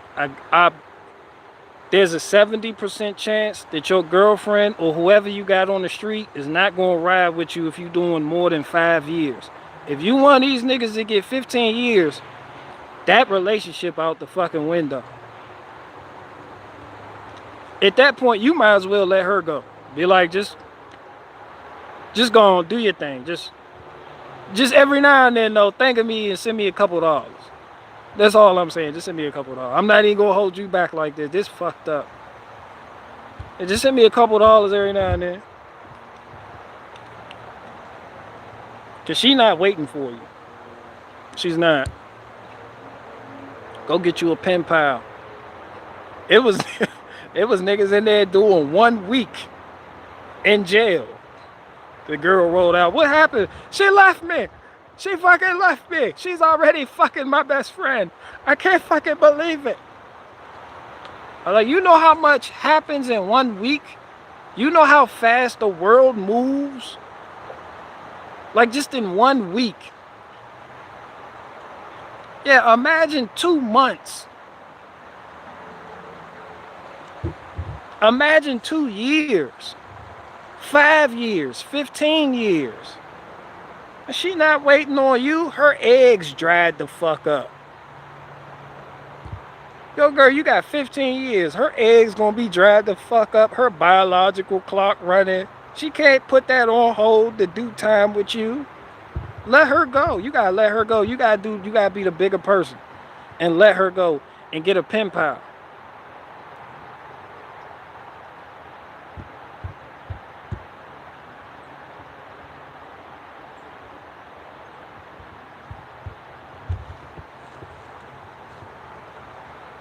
Yeah, you gotta let and yeah, get a pen pal. My pen pal, she was official, but I told you, we ended up getting in a relationship. I met her in person. That shit was nothing like how I expected it to be. She used to write hearts. You know how women write hearts? When they write an I, the letter I, instead of a dot over the I, the lowercase I, it'll be a heart. Yeah, she used to write hearts on her eyes. Had great handwriting. No, I wasn't catfish. She was who she that was her physical appearance. She sent me pictures. I was like, who is it? Redhead. You know, had, weight on her. The typical shit to get a man going. Has, she wasn't, bony. Had some weight on her. She keep you warm during winter, but she wasn't like, obese or considered, fat. Had eyes. Just like these almond shaped eyes, red hip, red flaunt, nice long hair, extremely nice. Man, I met her in real life. I met her in real life. This bitch was a jewel thief.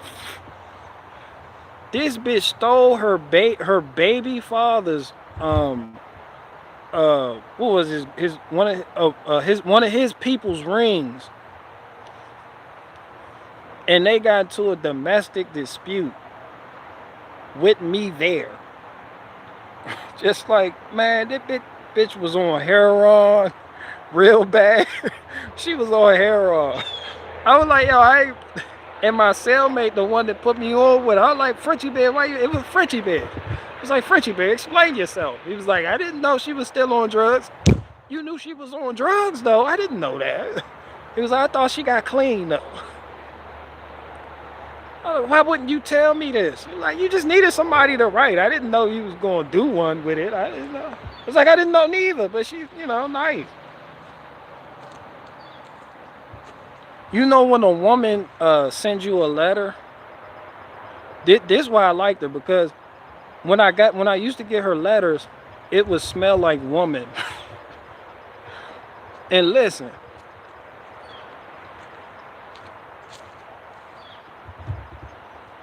No bullshit. Her letters would smell like woman. And that shit is just extremely attractive. There were people locked up. Their girlfriends were sending them letters, but they were spraying it with perfume. They were doing too much. It wasn't natural. It was like some, yeah, thank you. It was that shit. Yeah, pretty much. Yeah, I'm getting there. I was about, can I tell a story?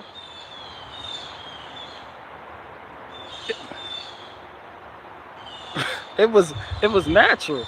But when she sent her letters, it was just like a natural feminine, like musk, like feet, like it wasn't the dolled up shit. It was just a raw woman, just that shit. I don't know, just something click in you, that shit primal, that shit like, yo, like, I don't know if it was her shower day or something. I don't know. I mean, she was a junkie. I was misled, but it was,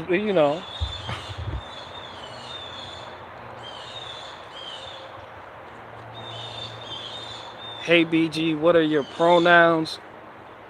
He, her, them, they should shut the fuck up. Your mama. Yeah, they want to tell my story. They want to tell my story. Ain't that a bitch?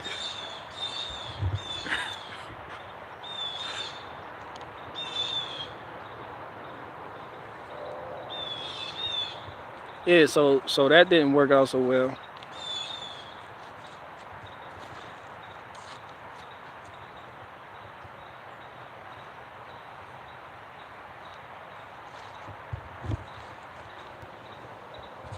But yeah, get you a pen pal. Gotta get you a pen pal. Cause talking to a woman, that shit gonna keep you on the level.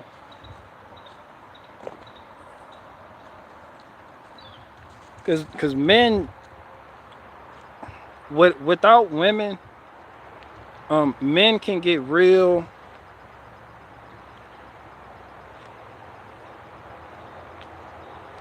I don't even know the words to explain this.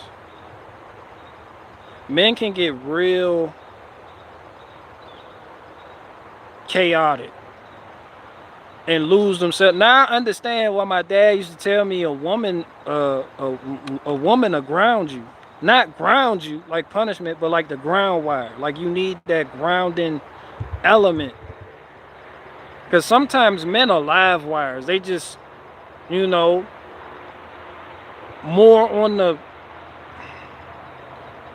I don't even know how to explain it, but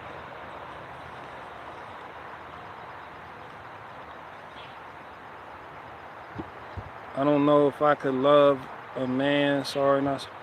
No, I'm not. I'm not talking about no homosexual shit. You want some homosexual shit somewhere on Jupiter? No one here is explaining anything homosexual. But men without women, men tend to do the most. Like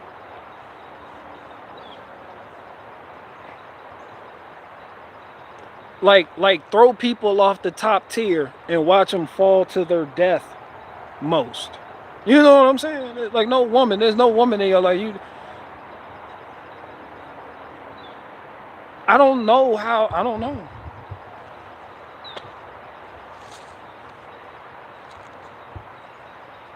Yeah, yeah, they give us balance, but there's a way to explain what I'm talking about. I just don't know how to do it.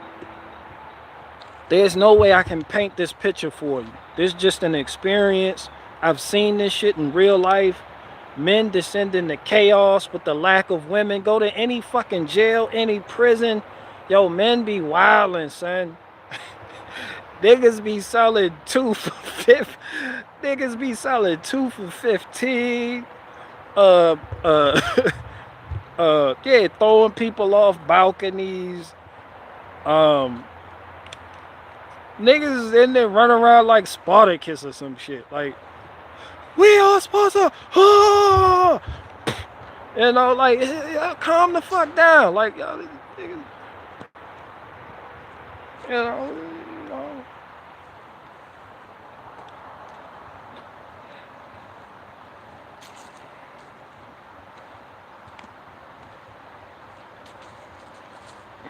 You know, it's like how sometimes I'll start to do certain things, and my wife would be like, "Yo, that shit not even safe," and you be like, "No, no, who asked you?" And then you do got a point though.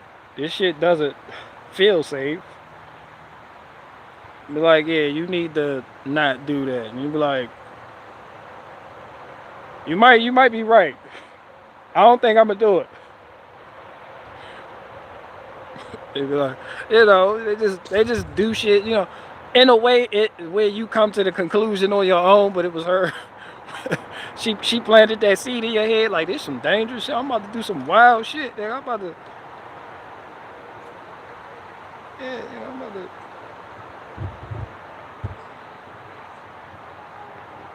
I don't know. Don't go to prison.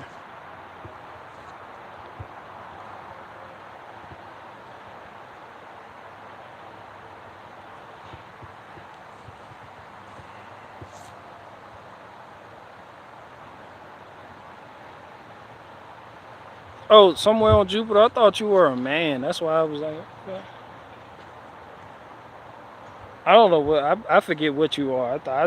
I just know you're old. Don't hold it against me.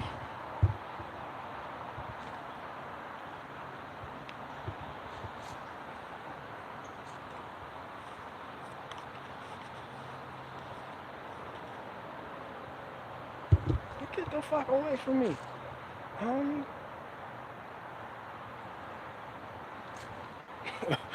Men think men think logically and women think rationally. Yeah, except for Elizabeth, my pen pal. And that bitch, she used to give good advice too. I was like, this bitch out here a whole junkie. Where the fuck are these junkies getting this good advice from? From Facebook memes. Oh, this bitch a junkie giving me good advice. Where the fuck is she getting this good advice from? Got tracks on her arm. She done helped me through problems. All, just junkified the fuck out. Yeah, they scroll through Facebook and write down the memes and inspirational quotes that people be using.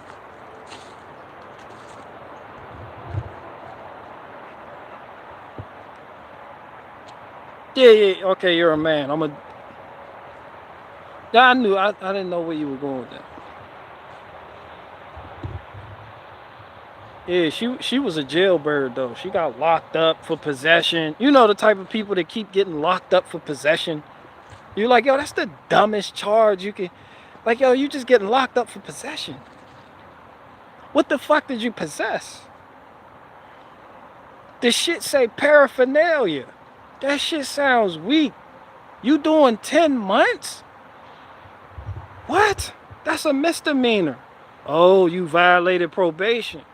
So you getting some backup time? For what? Possession? You stupid. Stop possessing that shit. That's all you gotta do. Put the shit down. Put it away. Get it away from you. Niggas, I hate niggas that get locked up for possession. That shit is annoying as fuck. And then they be the main ones complaining. It's not fair. They're not treating me fair. I can't get a job. I'm like, nigga, you got locked up for possession.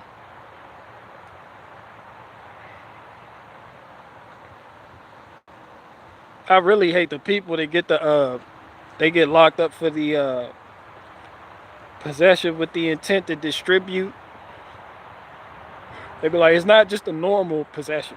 It's possession with the intent to distribute. Get the fuck out my face. Like, what? Then another nigga come in with some conspiracy shit. Yeah, conspiracy to commit. I'm like, fam, you didn't even do it. You didn't do nothing. You thought of doing it. You got conspiracy. You got conspiracy. This shit is annoying me. That shit just annoys me. The niggas conspiracy to commit aggravated assault. And you like, did you hit somebody or did you not hit somebody? And they're like, I didn't hit nobody. But they they thought I was about to though. Yeah, on some Minority Report shit. So here I am. Like, man, that shit weak.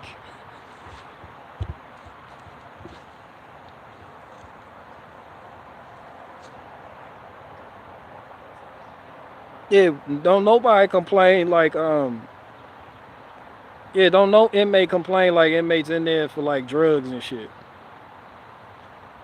Like the junkies be the main complainingest. Like, man, all I had was like 2 kilos. Niggas, all I had was 2 kilos of cocaine. They got me in here, man. They gave me all this time. You be like, yo, shut the fuck up.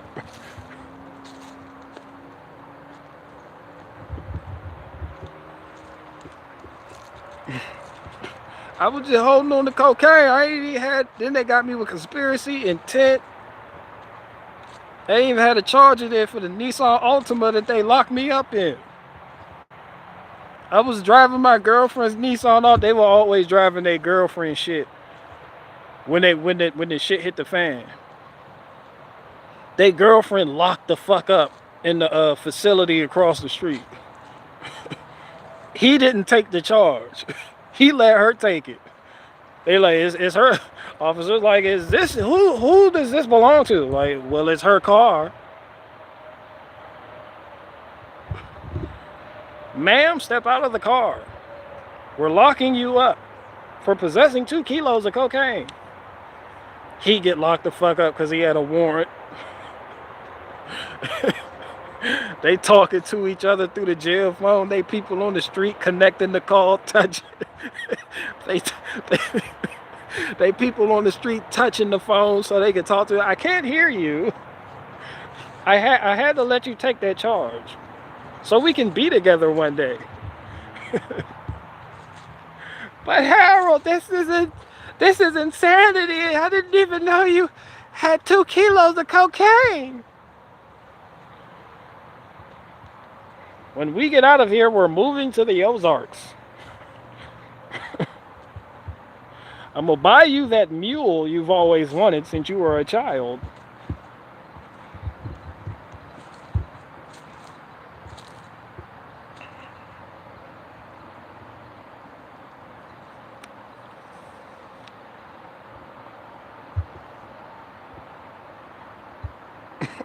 Yeah, they got a charge for looking like you did that.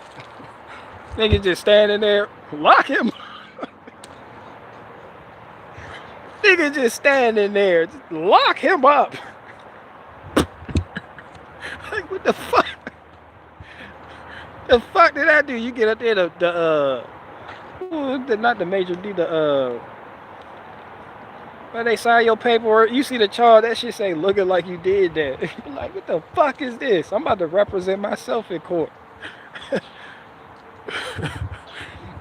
The old complaining ass, I represented myself in court. Them's the most complainingest ass niggas, the sovereign citizen niggas. Yo, them niggas is like the Bitcoin people. But they be locked the fuck up. Just, yo, I went in court, I wore the name tag with and all that shit and said, I am he, a real living person. The judge asked them a question, they don't say nothing. They don't submit to that name. It's some other shit, but then they still get locked up and they be complaining about it, how the system isn't fair. And everybody else is like, duh, we know this. Yeah, if the system was fair, that sovereign citizen shit would work. That shit, them niggas be locked up like shit.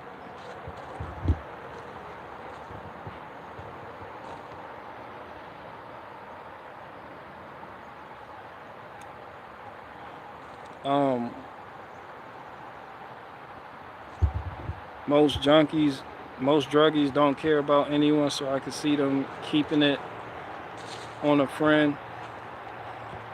Niggas be getting their girlfriend locked up.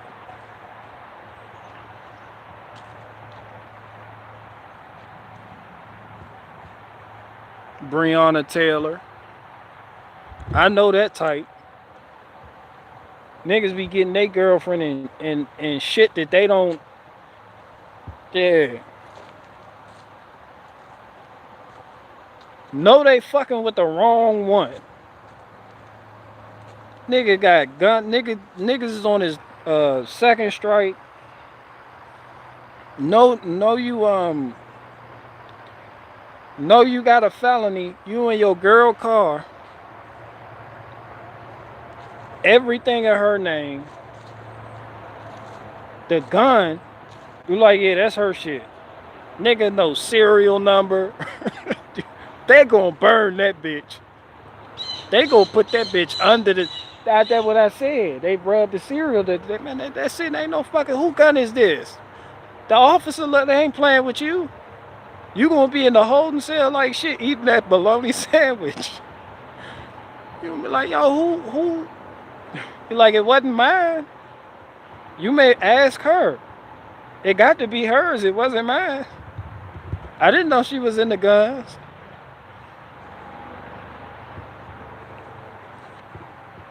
Bro, that's her first offense. She gonna end up doing like 5. That shit illegal as fuck. You got an illegally modified submachine pistol in there? Like, whose gun is this? You be like, it's hers. You gotta believe me, officer. I would never do nothing like this.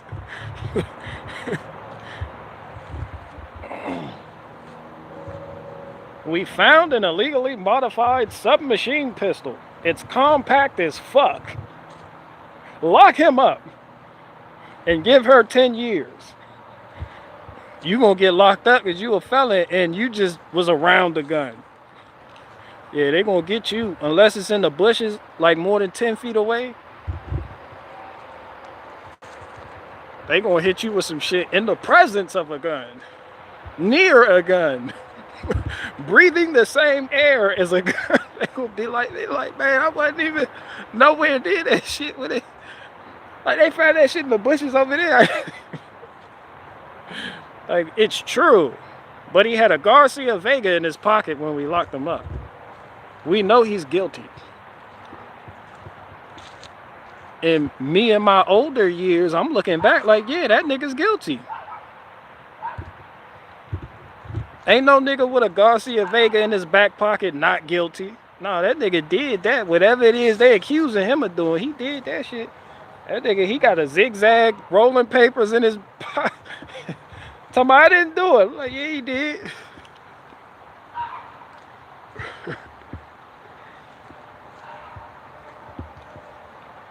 The type of people that put the 40-ounce malt liquor caps in their hair and got them shits dangling like that. Be like, yo, you got a Colt 45 beer bottle cap in your shit. You got St. Ives. You got Old English. You got Budweiser. Niggas don't even drink that shit. Nigga, you did it. You did that.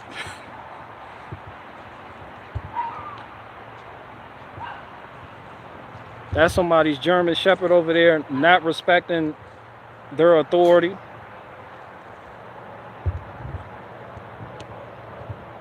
That's what happened when you go to Arlington, Virginia.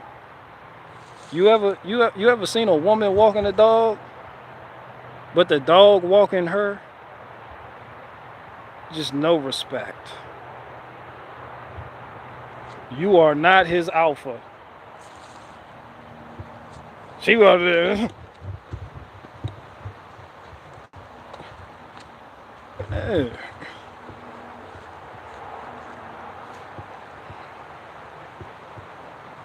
Hey, you go to them level 5 penitentiaries, they got them dogs.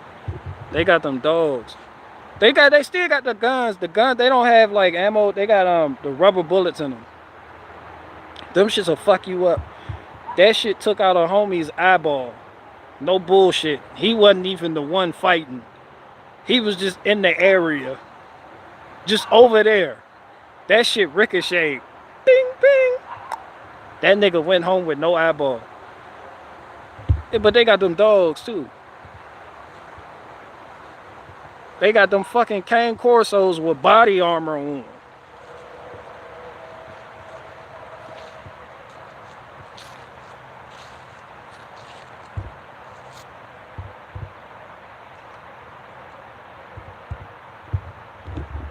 I see a nigga, I don't trust nobody. 2 zigzags? Yeah, I don't trust him. He did something, he up to something. I think people with purple lips are up to something. I think people with purple lips are up to something.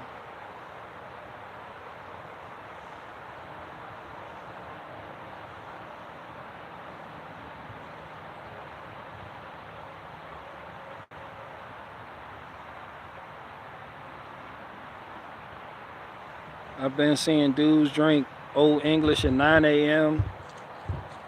out here like, damn, bro. Yeah, those are the type of people that'll throw their whole life away. Just throw the whole life away. Just what life? Be like, that life. Oh, fuck it. Throw it away. Niggas like, what liver? Be like, nigga, the liver in your body, your liver serves an important function. Throw my liver away. I need more malt liquor. I need it. This is how I function. Old English is a wood finish around these parts. Yeah, that's still that 211 shit. When you see a nigga drinking 211, I don't trust that nigga. Ain't no nigga drinking 211 watching the kids. Just in the house unauthored, just with no supervision. I don't trust that. I'm definitely not giving you a ride. The people that drink 211s are the type of people that get in your car with some shit and you get pulled over, they try to put it on you. Yeah, they gonna have that shit under the car. They gonna toss it in the back.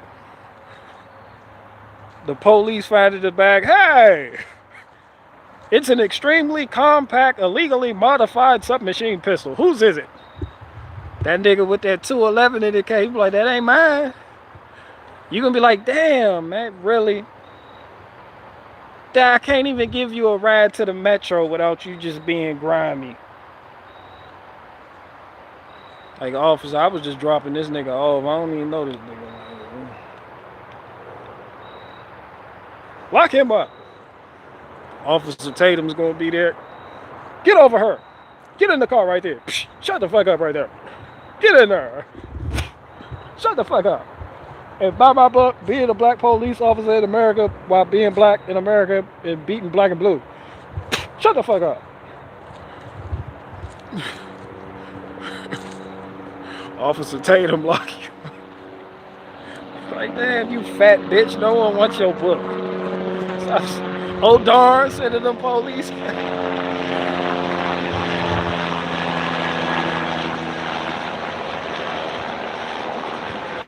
Oh darn, stay calling the cops. They do a flyby. They do a flyby. He seems dangerous. Let's not take any chances. Get that kryptonite lace nightstick. Get the. Be like, why that shit had kryptonite in it? That shit not funny, but that's funny. You get smacked with a kryptonite lace. Be like, damn, nigga, who this shit? This shit was made for Superman.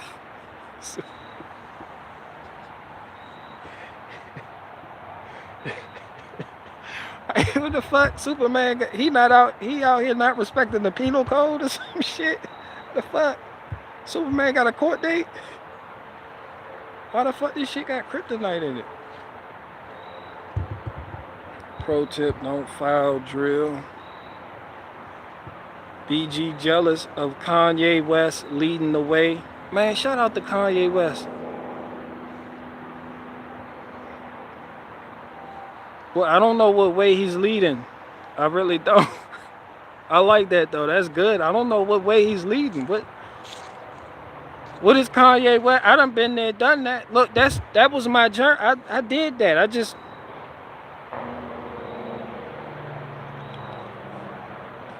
see, this the thing that a lot of the truther types and I gotta wake everybody up types don't seem to understand. It may not be you the one that does it. You may just be a fucking pawn in the broader scheme of things in this game called life. Maybe, just maybe, you won't get the glory. Maybe you will take a backseat. Maybe your words are not important. Maybe no one gives a fuck what you say because you're you. A lot of people can't accept that. Me, I've accepted it. I'm not shit. Nobody gives a fuck. Why you think I'm still on YouTube? I say anything the fuck I want to say. I can say the election was rigged. I can say that shit. Susan Wojcicki came out personally, was like, anybody who says this is gonna die. Nigga, the election was rigged. I can say anything I want about the fucking Jews. No one cares. No one gives a fuck. Because it's not about me. It's not. That's not my path in life. I had to realize this. I'm headed a different way. Y'all going this way, I'm going that way. That's not my lot in life. That's why I say I know for a fact I'm not here to wake anybody up. For one, because I really don't give a fuck enough about y'all like that. Alright? Let's just keep it 100. I don't know you niggas like that. I'm not here to wake you up. I know this for a fact.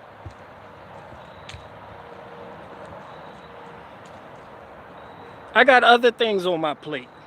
All this shit I just told y'all about, that whole experience, I got other shit going on. I'm not here to babysit people and wake them up.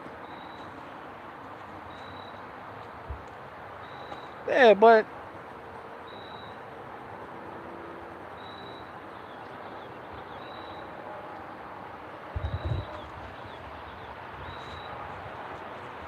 yeah, shout out to Kanye West though. To me, it's entertainment, just like anybody else doing that shit. Because for one, the people he's trying to reach think it's a fucking game. For two, niggas wake up and don't do shit except start podcasts and become YouTubers and then repeat the same fucking message. At what point do niggas break the loop? That shit ain't nothing. That shit ain't nothing. Niggas scared of losing money, status. You gonna get knocked down into a different tax bracket. Niggas don't, it ain't like no one's doing anything with it. Some people are, but for the most part, like that shit don't matter. That shit don't matter.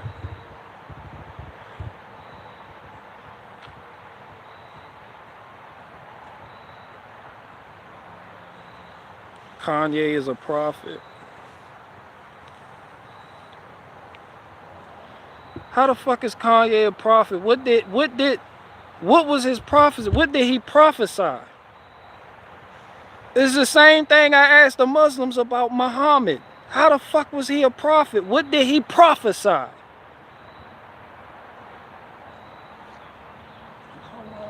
don't, you can't get me to fall for anything. He just another nigga. He a grown man. He just telling he's being Kanye. He's being Kanye. Kanye doing what Kanye do.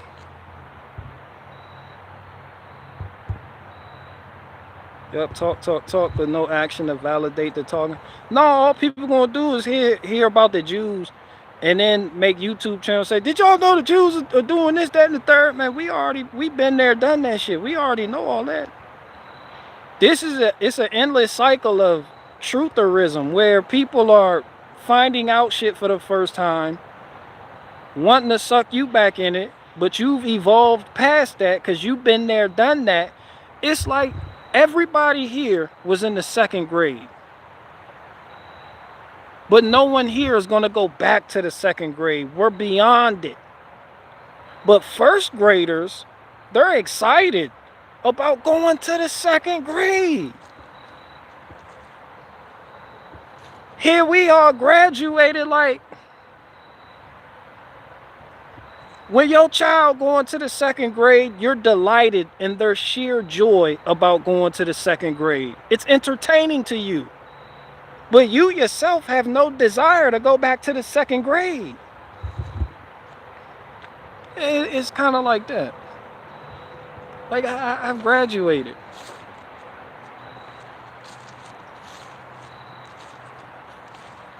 Yeah, I've graduated. But yeah, shout out to him. He doing his thing. I like people that entertain me. That's why I say I like people. People are entertaining. When people are pushed to a certain point, people, it's like a cornered raccoon. It's a mixed baglet of what. I don't know. It's a mixed baglet. Maybe next year we can come off lockdown, but maybe 5 years from now we get the vaccine. Who knows?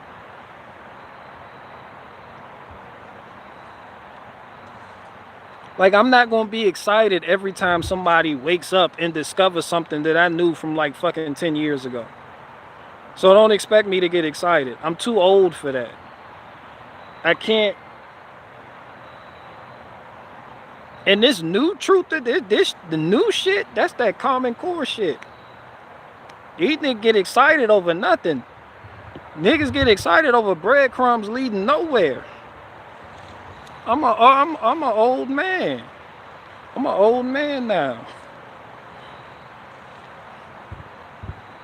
BG 47 and tired. No, we mature in our walk.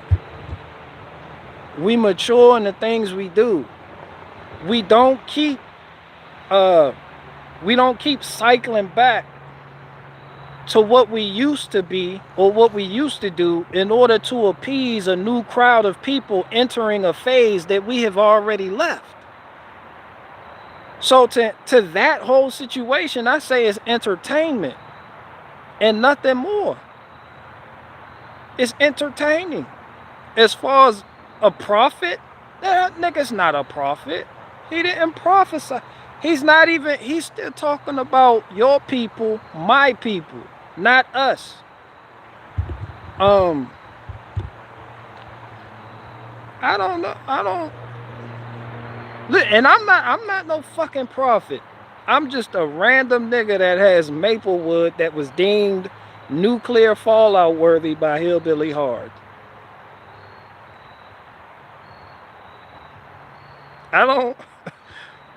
I come over here, I talk my shit. We eat our cheese sandwiches together, and then we go on about our day. When did you find the truth, BG? When did you find the truth that kept you in the rabbit hole? Nah, it was wanting to appease new people.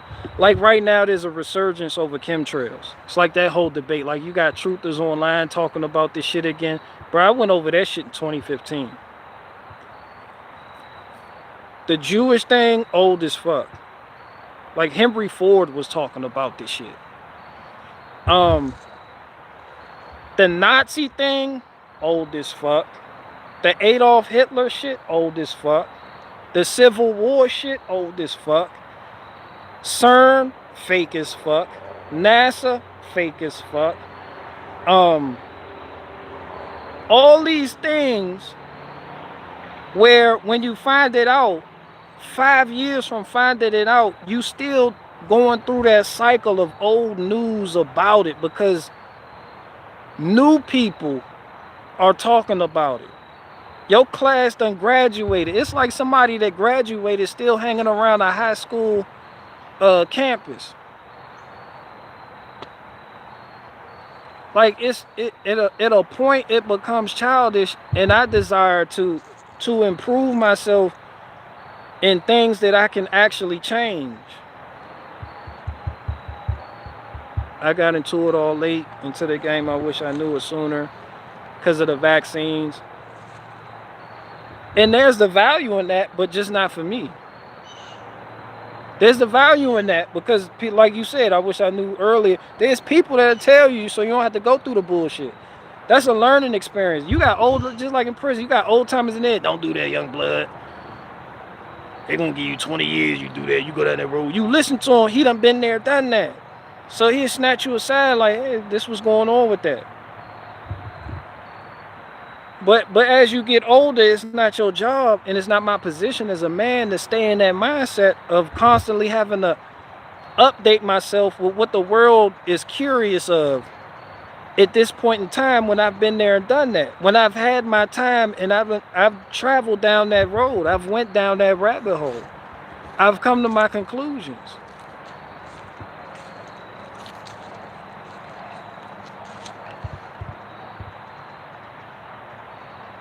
I live on.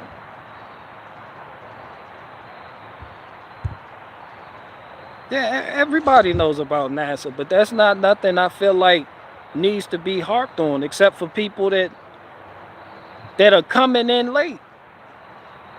And it's for that reason, I guess, people do it, but don't expect the graduates to stick around. You have teachers. Some people teach this shit. This is what they do. But after you have learned, it's on you to evolve past that. Your job at that point is to either change your life in accordance with what the information you have received, or to evolve past it to the point of which it doesn't affect you spiritually. Just by simply getting to the root of the matter.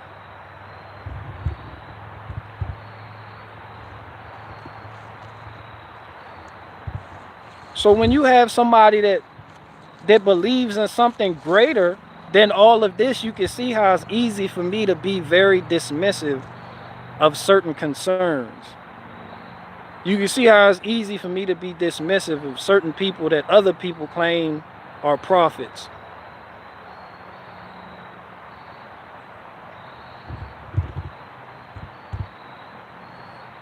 Right, that's all you can. You know more and you move accordingly. Everybody doesn't know everything. We all don't have all the answers. No one does. But when you know better, you do better. You doing better. That's all that's expected of you from you. Be better for you 10 years from now. So you 10 years from now can look back on you today and say, yo, thanks. Yo, you looked out. Me 10 years from now is going to look back on me today and say, thanks for selling that Jeep.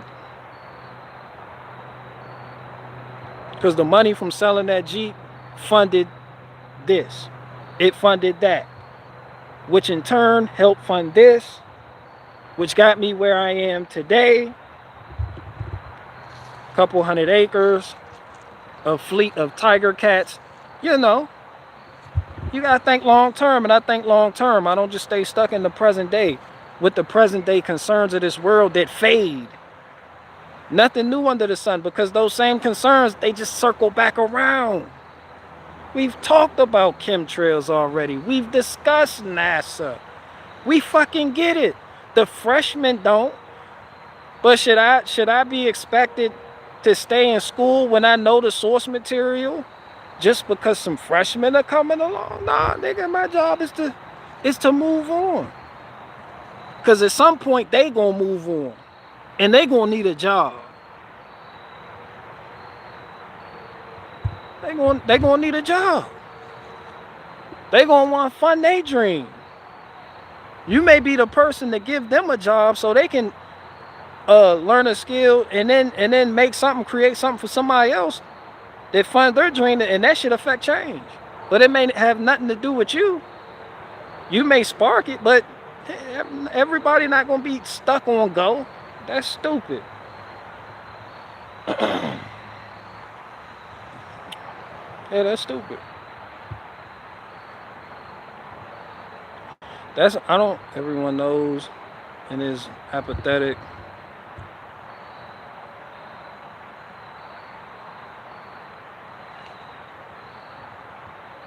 Peter Harrell, that was wild. I didn't even get. Some people stay in the 6th grade for 6 years, and some people don't stay in the 6th grade for 6 years just so they could tell a person that stayed in 6th grade for 6 years, yo, you're fucking stupid. Let's do something else. Come here, I got this going. I graduated the 6th grade, like, come on, come on.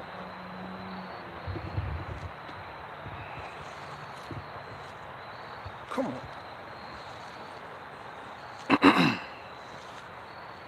That shit's stupid.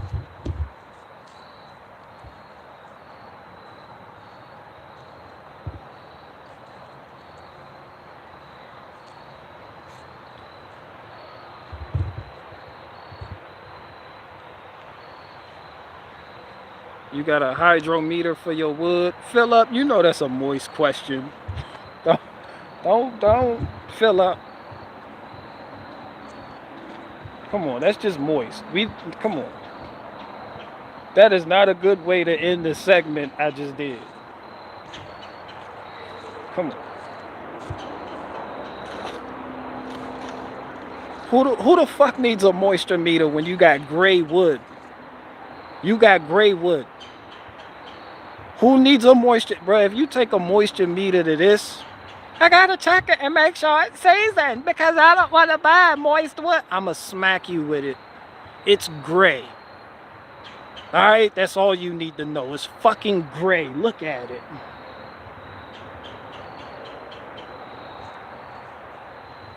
Fucking.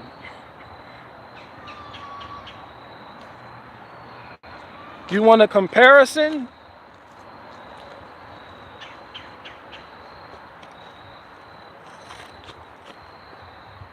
One is gray, the other is not. There you fucking go. And it's all oak, both oak.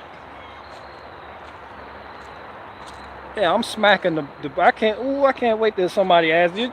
I got a moisture meter. I need to see the moisture content in the way I'm selling nothing but gray wood. My shit gray.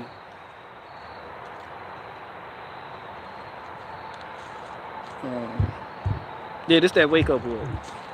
We big wood.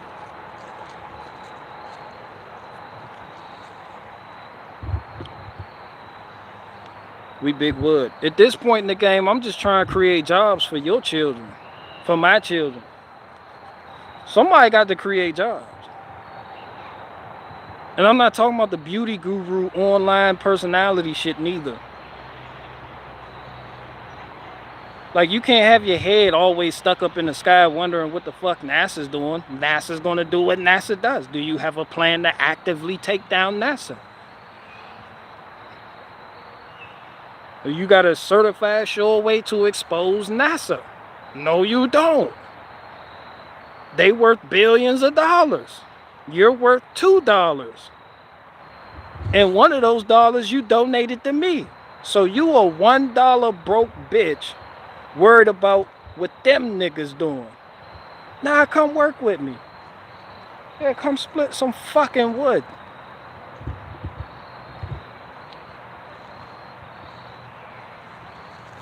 Lasers can take down NASA. Who the fuck? Which one of you can afford lasers? You can't. And Peter Harold, you smoke Newport 100. You damn sure can't afford a laser. Nigga, you smoking them Newport 100s. What laser you gonna buy that's gonna take down NASA? You want some Dr. Evil shit. We can do it with lasers. Soon as I save money by not smoking my Newport, I gotta stop smoking first. Got money in my sock.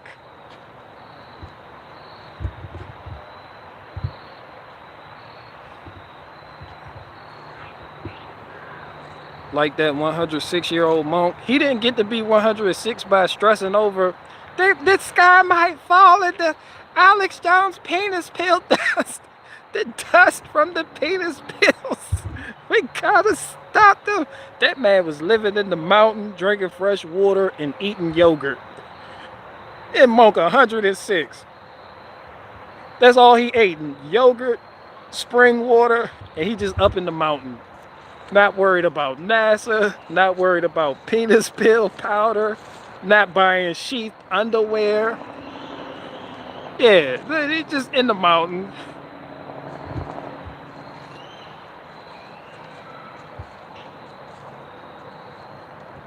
The penis pill powder, it's coming for us. Meanwhile, I got the documents. Everybody's gonna help me pay this $1 billion bill. It's coming for us. I'm concerned. They could just be overly concerned and get stomach ulcers. You can't just say, hey, fate. Oh, shit. That's a personal squabble right there. That's a personal squabble. Y'all get the squad. Y'all stop being. Y'all squabble every time y'all in the comment section together. Faith and Matrix. DG alerted the bot. No, the bots alerted themselves. This bot central. Them bots show the fuck up to everybody's live stream. Needs a better coolant to increase power. What, the laser?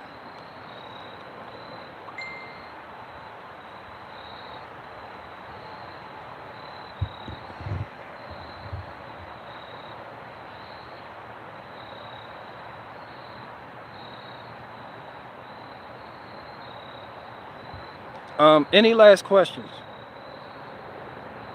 My mother roll out. Any questions?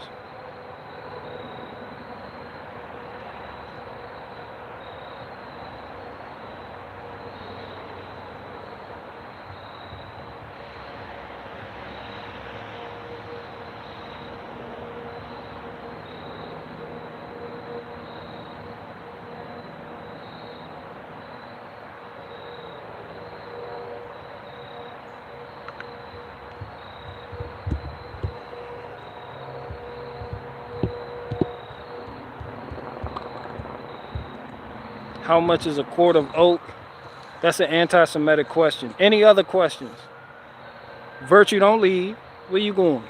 You did not click that link in the description box below and buy my book, Being Black in America While Beating the Fuck Out of Somebody Because I'm a Police. Buy my shit.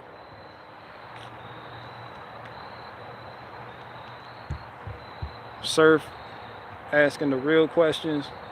Hell no, Virtue trying to roll the fuck out prematurely without putting anything in my account. Don't put it in the account. Cash App, don't do Zelle. No,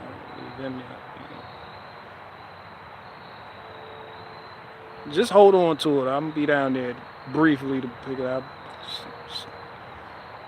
Just give me quarters. Fuck it. Give me case quarters. Somebody paid me in case quarters. I got 2 rolls of quarters. They was like, this $20. I said, I ain't seen this shit since the 90s. They were in that brown paper. I said, I said, bitch, you brought this a throwback. They paid me the $20. They gave me 202 rolls of quarters. They were like, it's $20, right? I'm like, yeah, you know, I'll take it. Give me all these fucking case quarters. I hate loose leaf quarters. Nah, give me the case quarters. That shit rolled up like a fucking bank gave it to you.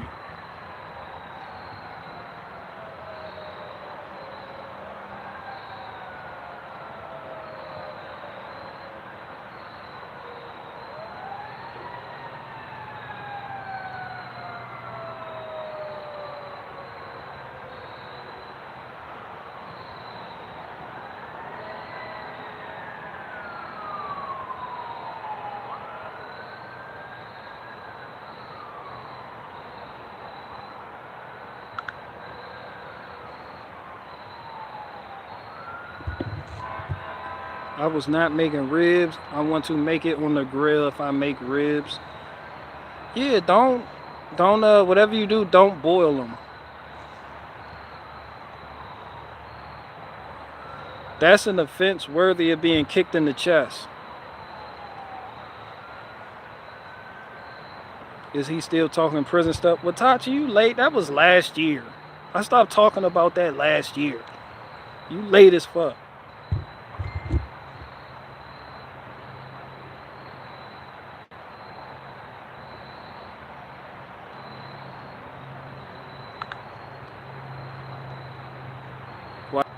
Why is it so bright where you are?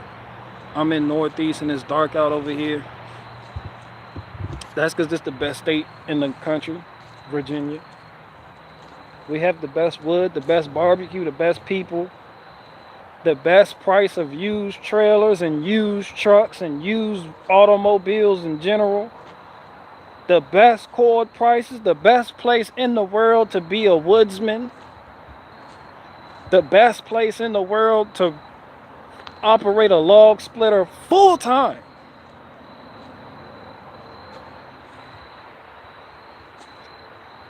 Oh! It's not the mosquitoes here. The mosquitoes out here acting like a bunch of Tylers. Fucking Tyler. Yeah, we got the mosquitoes though. Fuck that. You know, God gives on one end, takes on the other. Still a great place. They out here though. They waiting for you. They know where you are. Don't. They hungry too. These some thirsty bitches out here. It's the women too. They're all women. Only female mosquitoes bite. They'll bite the fuck. They hate bite. That proboscis, when they roll it out, that shit curled up like this. When you see that shit roll out like that, yeah. They charge it. Yeah. Yeah, they charge it. They charge the bite. Shit maximizes effectiveness.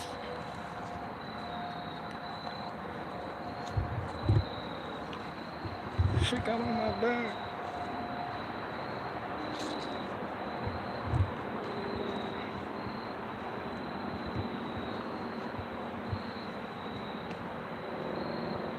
I am ma'am Joe, I need to visit you, Faith.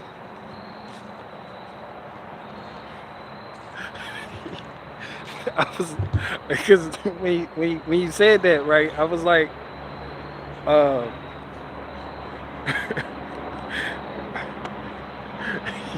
I was like, man, I'm cool.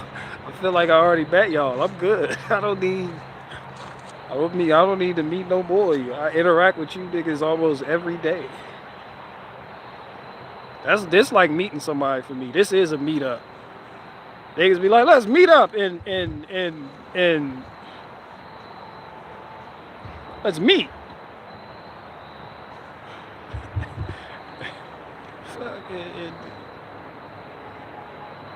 Like y'all know I'd rather be working right now. Like y'all wouldn't even do me like that. Y'all know I don't want to be here. We meet up. I got that look. I don't want to be here. People like, why is he not enjoying himself? Because I got wood I need to split. I'm. This shit is a distraction. I got shit to do. I feel like I'm behind on something.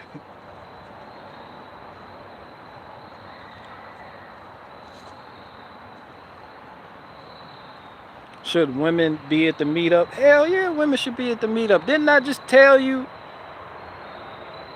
It's not gonna be no fucking sausage fest.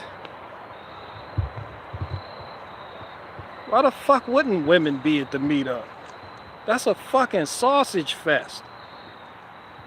No, just a bunch of niggas show up sporting their favorite football jersey.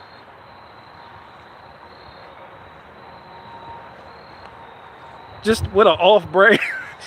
Just got an off-brand team too. Just a team nobody gives a fuck about. How about them? How about the Browns? Did this nigga say the Browns?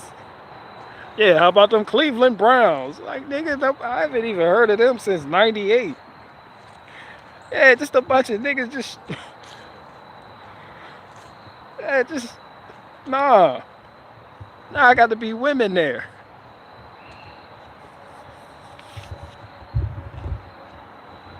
It's just a bunch of men just show up to look at each other. What? Nah, we got to be building something, doing something. Yeah, fuck a meetup. We can get together and help somebody out. Like somebody needs a shed built. Yeah, let's fucking meet up over that and just show the fuck up. You bring some tools, I bring some tools. We eat our cheese sandwiches, and after the job is done, we roll the fuck out. Fuck, we got to meet up and just look at each other for. That shit goofy as fuck. I hate that shit. No, I don't want to meet up. And y'all got refreshments. I'll show up and peruse through the, like, that looks nice. Make to go plates. And say goodbye to everyone.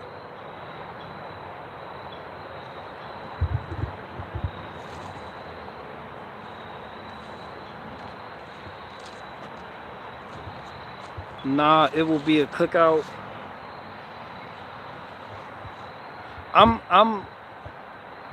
I know, but I'm controlling when it comes to cookouts because I have to be the one that does the cooking out. I don't give a fuck who cooks in. It'd be a bunch of women in there arguing over what to put in the fucking potato salad. As long as I'm manning the grill, shit gets real tribal too, because then somebody else gonna show up with their grill. Oh darn. Oh shit, I got my grill. Like, no, back up, son. Back up, go over there.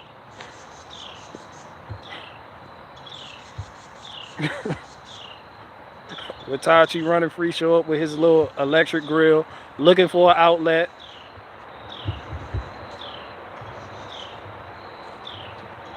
Yeah, just challenging each other. Just, I can do it better. Somebody show up with a pellet smoker. I can do it better.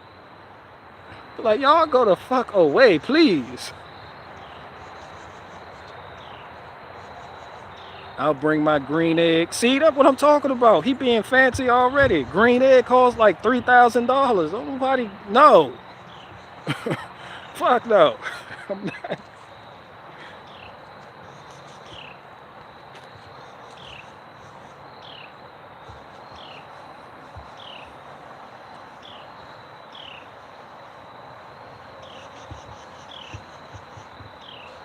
Don't forget a George Foreman. Somebody would.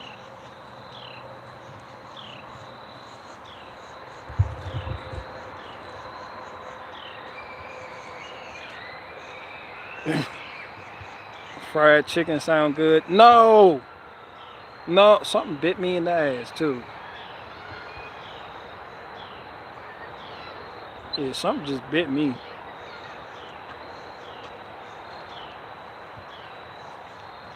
Yo, I was out here the other day. A black ant bit me so hard. I almost died. That shit bit me on the neck. That shit dropped out a tree to bite me. It was a black ant. I did like that. I seen it. It was like this big. I said, man, get the fuck away from me. I thought you was a chicken strip. My bad. I thought you was a Golden Corral chicken strip. My man, my bad. I pay you back when my baby mom get her tax return. When she get the child tax benefit, I pay you back. Let me borrow a couple cartons of Newport 100. Niggas be gambling with their girlfriend money. Let me borrow your truck for 2 weeks. I'll pay you back when my girl get her next check.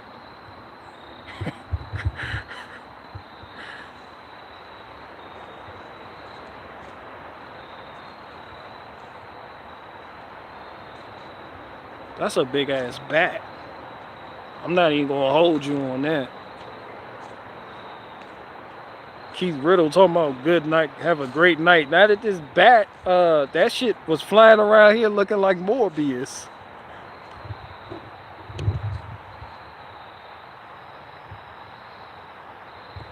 Hey, y'all see that big Morbius looking bitch? Y'all seen that movie Morbius? This nigga turned into a bat. I was like, this the real Batman right here. This nigga turned into a bat and bit the shit out of somebody. Ah! I was like, see, that's some shit Batman would do.